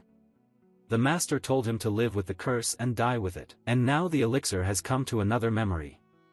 People mocked him and told Enigma to stay away or he would be cursed. But then the guy hugged Enigma and told him to take it easy. He's their friend, so he can walk proudly. The girl also told him not to worry. His curse, they carry together. The guy said let them figure out how to make a goblin taste good. Demons taste like crap. The girl said, how about a marinade? Elixir wondered why his friends' faces were plastered over. He doesn't remember them, or he's trying to forget them on purpose. And then the scene changed again. Elixir found himself in the battlefield. But at that moment he heard Enigma holding the girl in his arms and asking her to wake up. Enigma asked her not to leave him. The girl told him to take her with him. Enigma said he would never leave her. After all, he had promised her that he would always be there for her. The girl told the guy to pet her goodbye. He asked her what she was saying. The girl told him to eat it and convert it into power, then he could definitely survive. And then she stroked him and asked him to do it. The girl told the guy to let her exist in him forever. The guy smiled and said he would. And after saying goodbye, she died. Enigma took the body to the cave and began to feed on it. When he ate her whole, he was in a lot of pain. He said that these people were more important to him than anything else in the world, and he couldn't save them and why things turned out the way they did. And why is it so amazingly delicious, said Enigma. And at that moment he began to turn into a monster. And then he turned into a wolf with a cane in his teeth. Elixir saw it and couldn't figure out what he was. He's really going to fight something like that? Things are really bad. But then he realized that the wolf had noticed him. But then he heard someone say that it was the Dark Knight's cursed appearance. How terrifying. But then he saw Flugel standing behind him. But then Elixir calmed down and realized that it was just a dream of the past. And now he understood why Flugel had come here. Even if it's customary to get rid of those who have succumbed to the curse, it's still unfortunate to kill such chaos. Lithburn told Viper it was time for him to show his hero power. Then Elixir realized that one of the 8 heroes was Viper, so he decided to gather information about his powers. So Viper started using his powers and attacked with Asura's eye. Elixir saw that Viper also possesses a demon eye. The curse of Enigmata has been broken. This is the result of magic. It's worth considering that his demon eye dispels magic. Viper told Enigmata that it's useless to do so, because he can't hide from his eye. Enigmata didn't know what to do. Viper said the curse of the hungry wolf spear, he read about it in a book. Viper thinks Enigmata gave in to him and ended up eating the man. But then he picked up his hair and said it was even better. From now on, Enigmata is his pet, and as a faithful dog, he does his dirty work for him. Their enemies are not only demons, but also humans that they do not want. Don't let him worry, said the Viper, from now on he's allowed to eat both. Let him rejoice, now he's a hero too. But suddenly everything went dark and Elixir realized that things were bad. It meant the incubus was cancelled. When he opened his eyes he saw Enigmata holding him by the throat. Enigmata said it's bad taste to approach a sleeping demon. Elixir said he's not a demon. Elixir said he was part of Flugel's demon eye transplant experiment. A success. Enigma asked if he was that Psycho's subordinate. Then I can see why he was protecting Psyche. And then he let him go. Elixir realized that now he had bought himself time. But why shouldn't he eat it if he thought he was human? Cannibalism clearly disgusts him, he has no doubt about that. Thanks to dreams it became clear that he is also human. Now it is not as frightening as before. Elixir asked him, why is he targeting Psyche? And what is his goal? Enigma looked at him strangely and asked, is this a dialogue? He said Elixir is either improvising on the fly or he doesn't know fear. Elixir said she's just a kid, and he wants to know why he, the hero, would go after her. Enigma said she was a witch who stole his memories, not a child. So Elixir realized why the faces were washed away. Elixir asked why Psyche had done that to him, but Enigma couldn't stand it and grabbed him by the throat again. Elixir told him to calm down. And if that's the case, he'll talk to her. Enigma said he didn't care and told the guy to tell me if he's human. He looks and smells human, but there's something wrong with him. Let's test him. Elixir asked him, does he really eat people like they say? He heard that the Dark Knight is immune to the curse. Enigma said it right, he'll never eat a human again. But his eye, you bastard, he got a demon transplant, didn't he? Does the guy know which part of their body is the most delicious is the eye? Poke it out, roll it around on your tongue for a long time, and then crush it with your teeth. The sound is so seductive. And he's curious to know what sound his eye will make. But at that moment, the elixir on Enigma's hands evaporated. And he realized that the guy had sent his clone here from the beginning. Enigma said that the guy didn't even have the guts to fight him, and loudly shouted at the top of his voice that the guy was a coward. Enigma says he'll definitely come at him in the open and kill him.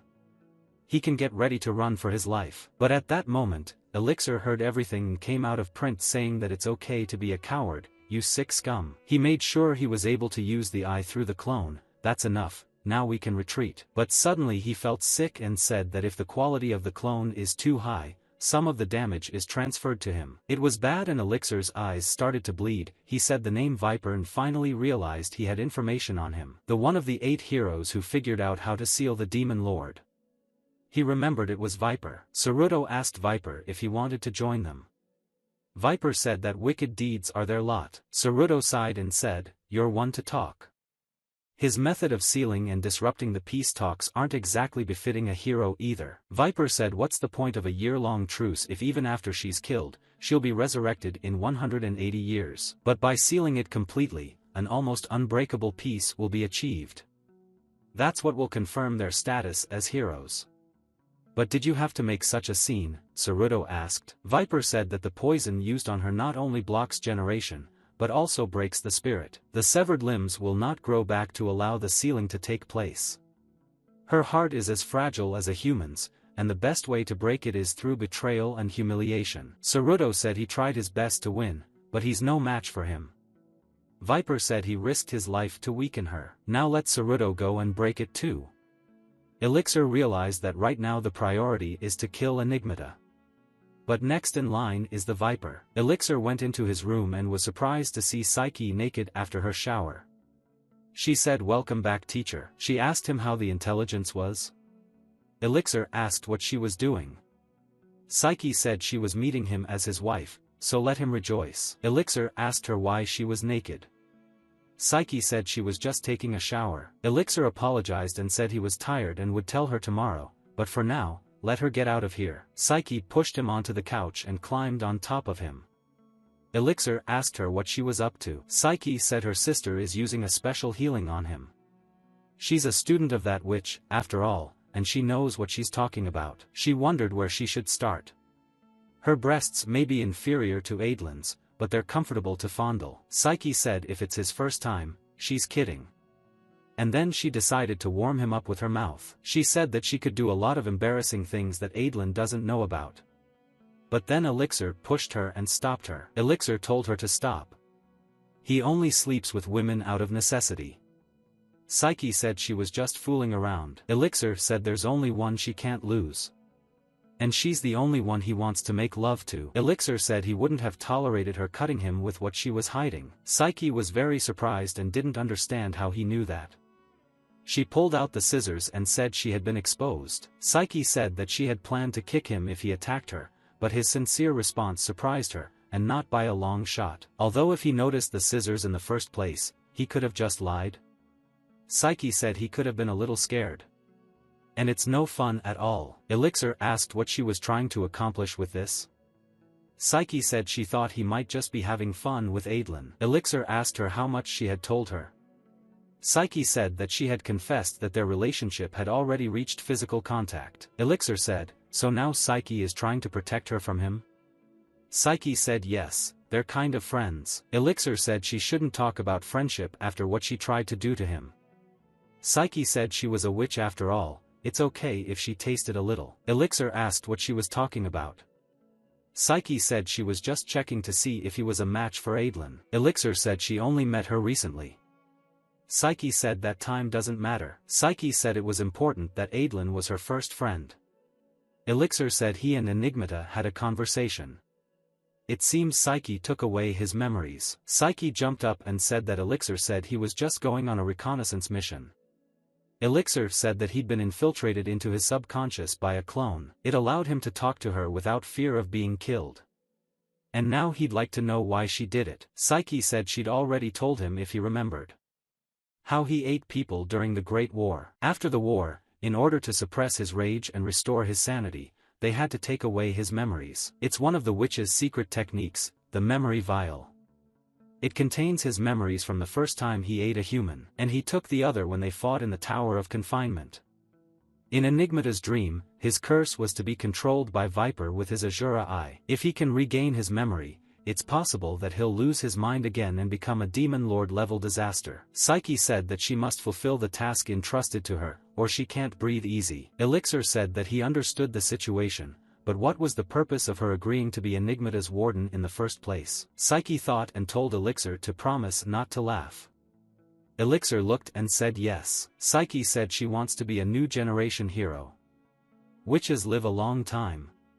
If she can gain enough experience before the 14th demon lord appears and earn the recognition of an old hag, then she can definitely become a hero. The Elixir said it was understood, and that's why she was so excited to become a student at the Hero Academy. Psyche said she was interested in the academy.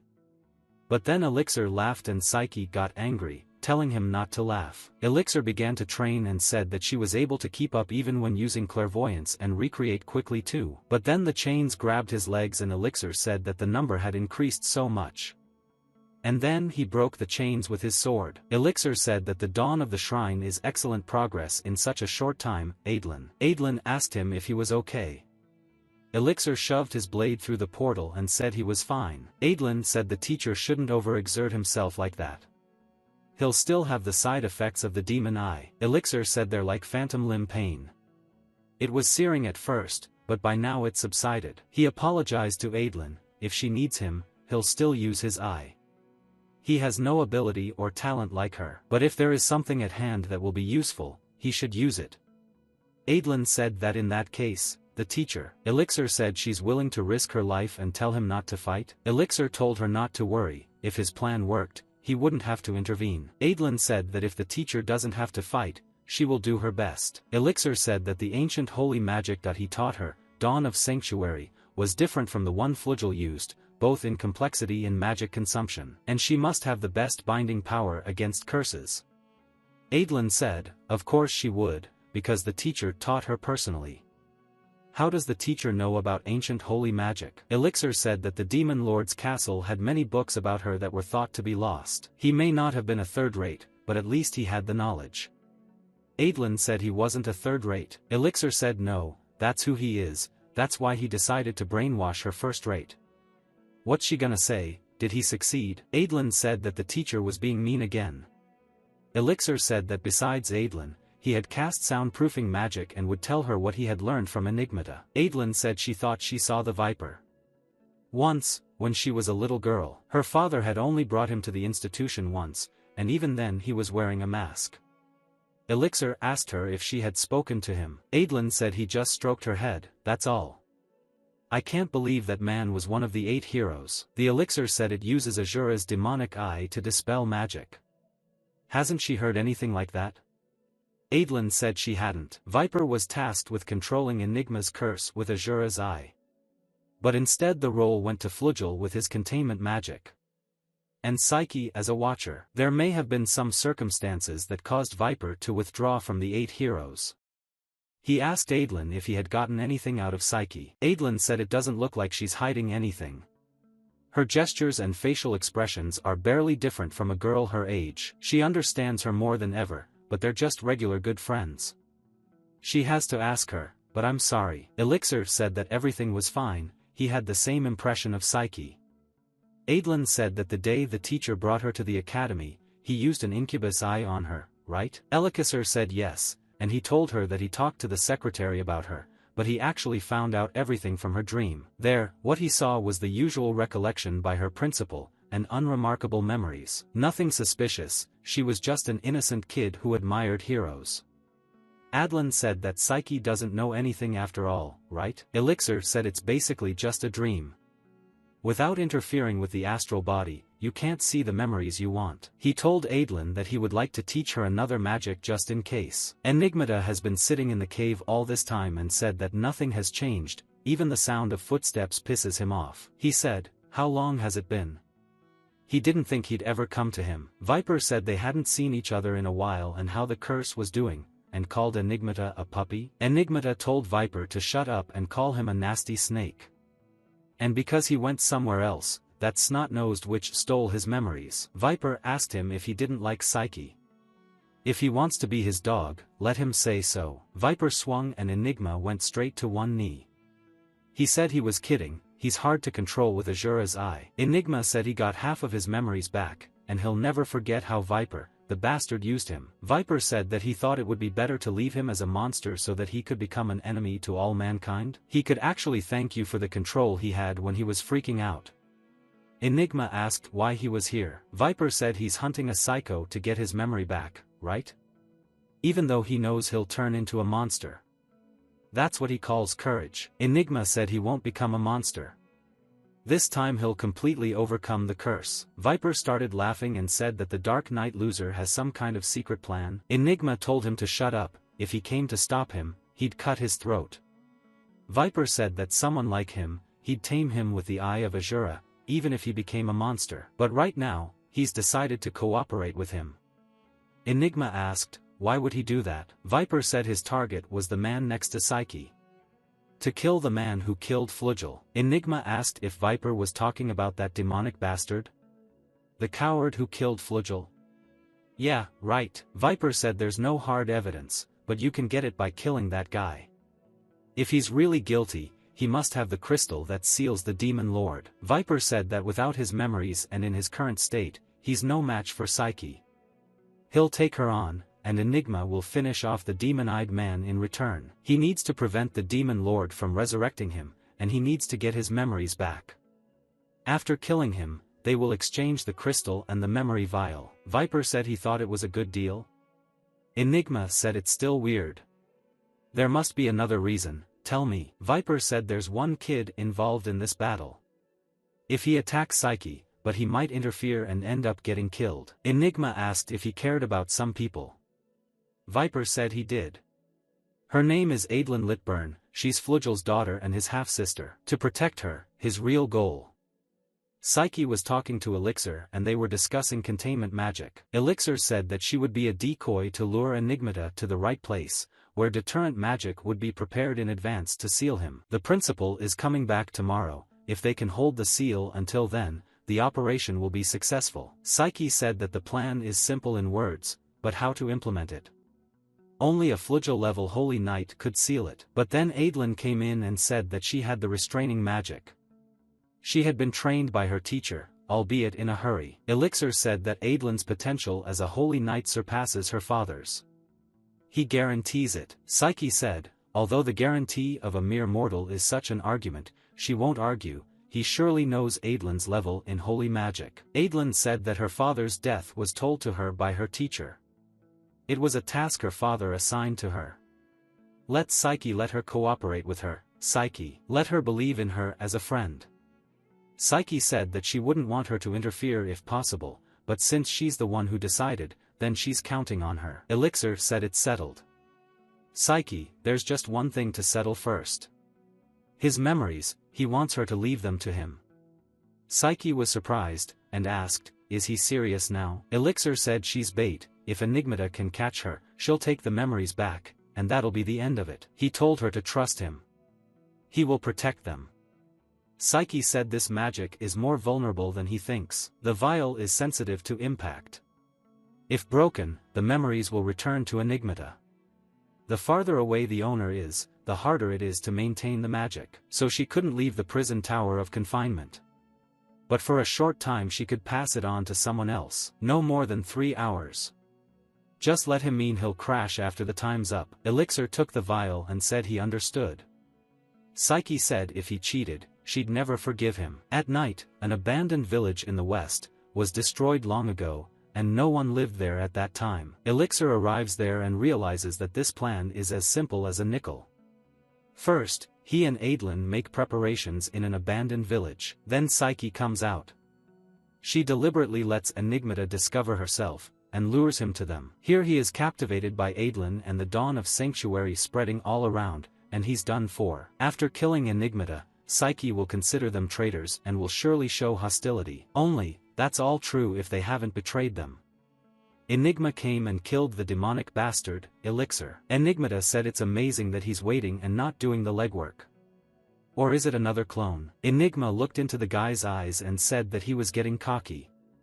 Did you expect him to target him instead of Psyche? Elixir said that he expected it. Elixir said that no matter how many clever plans he made, in the future, where he fights him, there was no escape. Enigma said he wasn't, judging by the look in his eyes, he wasn't going to avoid a fight with him. He asked Elixir, isn't he wondering why he's here and all? Elixir said no, it doesn't matter because his goal remains the same. Enigma said well said, and he wants to know his enemy. Enigma said to tell the guy his name first. Elixir said what's imprinted on his memory is impossible to forget. He remembered Viper calling Enigmata a dog and telling him not to settle for leftovers when he had such a feast in front of him. There's meat here that can be eaten endlessly, does he realize? The Viper told him he should eat the root of all evil. Let him open up the wounds in his heart, remember the impulse to run not to escape. The vengeance he seeks is before him. His name is Archive. He is the last loyal servant of the 13th Demon Lord, the bloody avenger and his undoing. Adlin used her seal and when she saw the fire on the battlefield, she realized that everything had begun. She remembered asking about another magic. And the teacher had said that he had no proof, but there would probably be several enemies. If Enigmata, instead of Psyche, goes after them, then she will take him on. Adlin asked, will he fight him alone? Elixir said that they will only attack until they're ready. But even if the battle starts, their first priority is to create magic. However, if another enemy appears before her, let her interrupt the dawn of the shrine and deal with him first. It was for such an occasion that he had taught her this magic. She realized that at her current level, she could provide support during the preparation of the dawn of the shrine. Thanks to stealth magic, it's still undetected. And you can reach the target even from this distance. But at that moment, someone shouted her name from behind. She saw another enemy in front of her. It was just like the teacher said. She tried to attack him, but Viper raised his hands and said calmly. He's not her enemy, he just wants to talk. Adlin said she wouldn't talk and attacked Viper. He said he was sorry and attacked her instead. He started to take off his mask and said that in this case she should be punished a little and used his seal. Adlin saw his face and was surprised. At this moment, Elixir and Enigma were fighting to the death, and neither was going to give in to the other. Enigma said the guy has the eyes of a demon lord. So he's the bastard who killed Flugel. Elixir used his eye and saw that Enigma was shrouded in a curse, and the black flames couldn't reach him. And then it went the distance, Enigma said, a meager black flame. Looks like it was old age that Flugel lost. Enigma asked the guy what's wrong, and told him to keep his eyes on him. The demon lord's eyes are his trump card, you bastard. Elixir dodged his spear attack and used his demon eye. But Enigma was unaffected and they collided head-on. Enigma said petrification doesn't work on him, because he's already devoured the demon eye wielder. He said jellyfish, vampires, cyclops, even dragon-like creatures that destroyed his home. Enigma threw his spear and Elixir saw it and parried it, and used translation magic. Enigma said to break the curse, dragon-like, and used his dragon claws. Enigma said that he could master any demon power except demon eyes, but then he saw that the flames from his attack had gone out. And he asked the guy, is he dead already? But then he noticed the shadow of a guy who was already very close to him. And he reacted in time to put his spear in the air. The Elixir said that the eyes generate black flames, and if you add the body enhancement to it, the power should be gathered in one place. And told the hero to prepare himself. The Elixir used the sublimation attack of the demonic eye, which is the eye of the foulness. But then Enigma was surprised and couldn't believe that the guy had such abilities. Elixir managed to deliver this attack and cut through Enigma's chest. Enigma said that you should not underestimate your opponent, with this level of petrification. Elixir said that it seems to last longer with eye contact. Enigma asked him, is that his trump card? The Elixir said that he wasn't sure if it would work, he didn't have a chance to test it. The demon lord's eyes burn life, but it was worth it. The Elixir made a powerful attack that Enigma even managed to resist and said that it was beautiful. Will his curse end first? He asked. Or will the guy burn faster? Enigma said we'd have to see who could hold out the longest. Elixir knew that Enigma's curse was healing his wounds, but the movements are slowed down by the eye of the fiend. Is it only this force that the power of his curse increases according to emotion? This guy's enjoying their battle. He's so sick of these heroes, Elixir said. Enigma told the guy not to despise him. After all, he and he have only one goal. Elixir asked what? Enigma said that bringing it all back would break the demon lord's seal. Elixir asked why he would do that. Enigma kicked and said that he was clearly going to be eaten. He swore to the one he ate to kill the demon lord. The seal will not bring retribution. Without devouring the demon lord, there will be no retribution. It is the longing of his curse. The future of humans, he knows nothing of the world. He will devour the demon lord and make this curse truly his own. Enigma said his curse is a spear, and let the guy dance in madness. And then his spears pierced Elixir. Enigma said to let the guy show him a glimpse of the curse that would be a disaster. Burn and decompose. The prison of the hungry wolf. But then he saw the girl's face, and she asked him why he did that to Enigmata, and why he ate her. Enigmata asked, what is it? But then his friend came up to him and asked, was the meat of the comrade and the beloved delicious? Let him answer him, dear friend. But then Enigma realized it was an illusion and shouted at Elixir to stop it. This is such a disgusting method. But then Elixir got close to him and used Demon Eye Sublimation Nightmare. Elixir pierced his chest with his sword, attacking from behind. Enigma said that he recognized the guy as an enemy, and he tainted the battle. Elixir said that he doesn't have a hobby of reveling in battles, and recognition from someone like him is just disgusting. The Elixir told him not to dream of dying in fun. He must sink into nightmare and die in agony.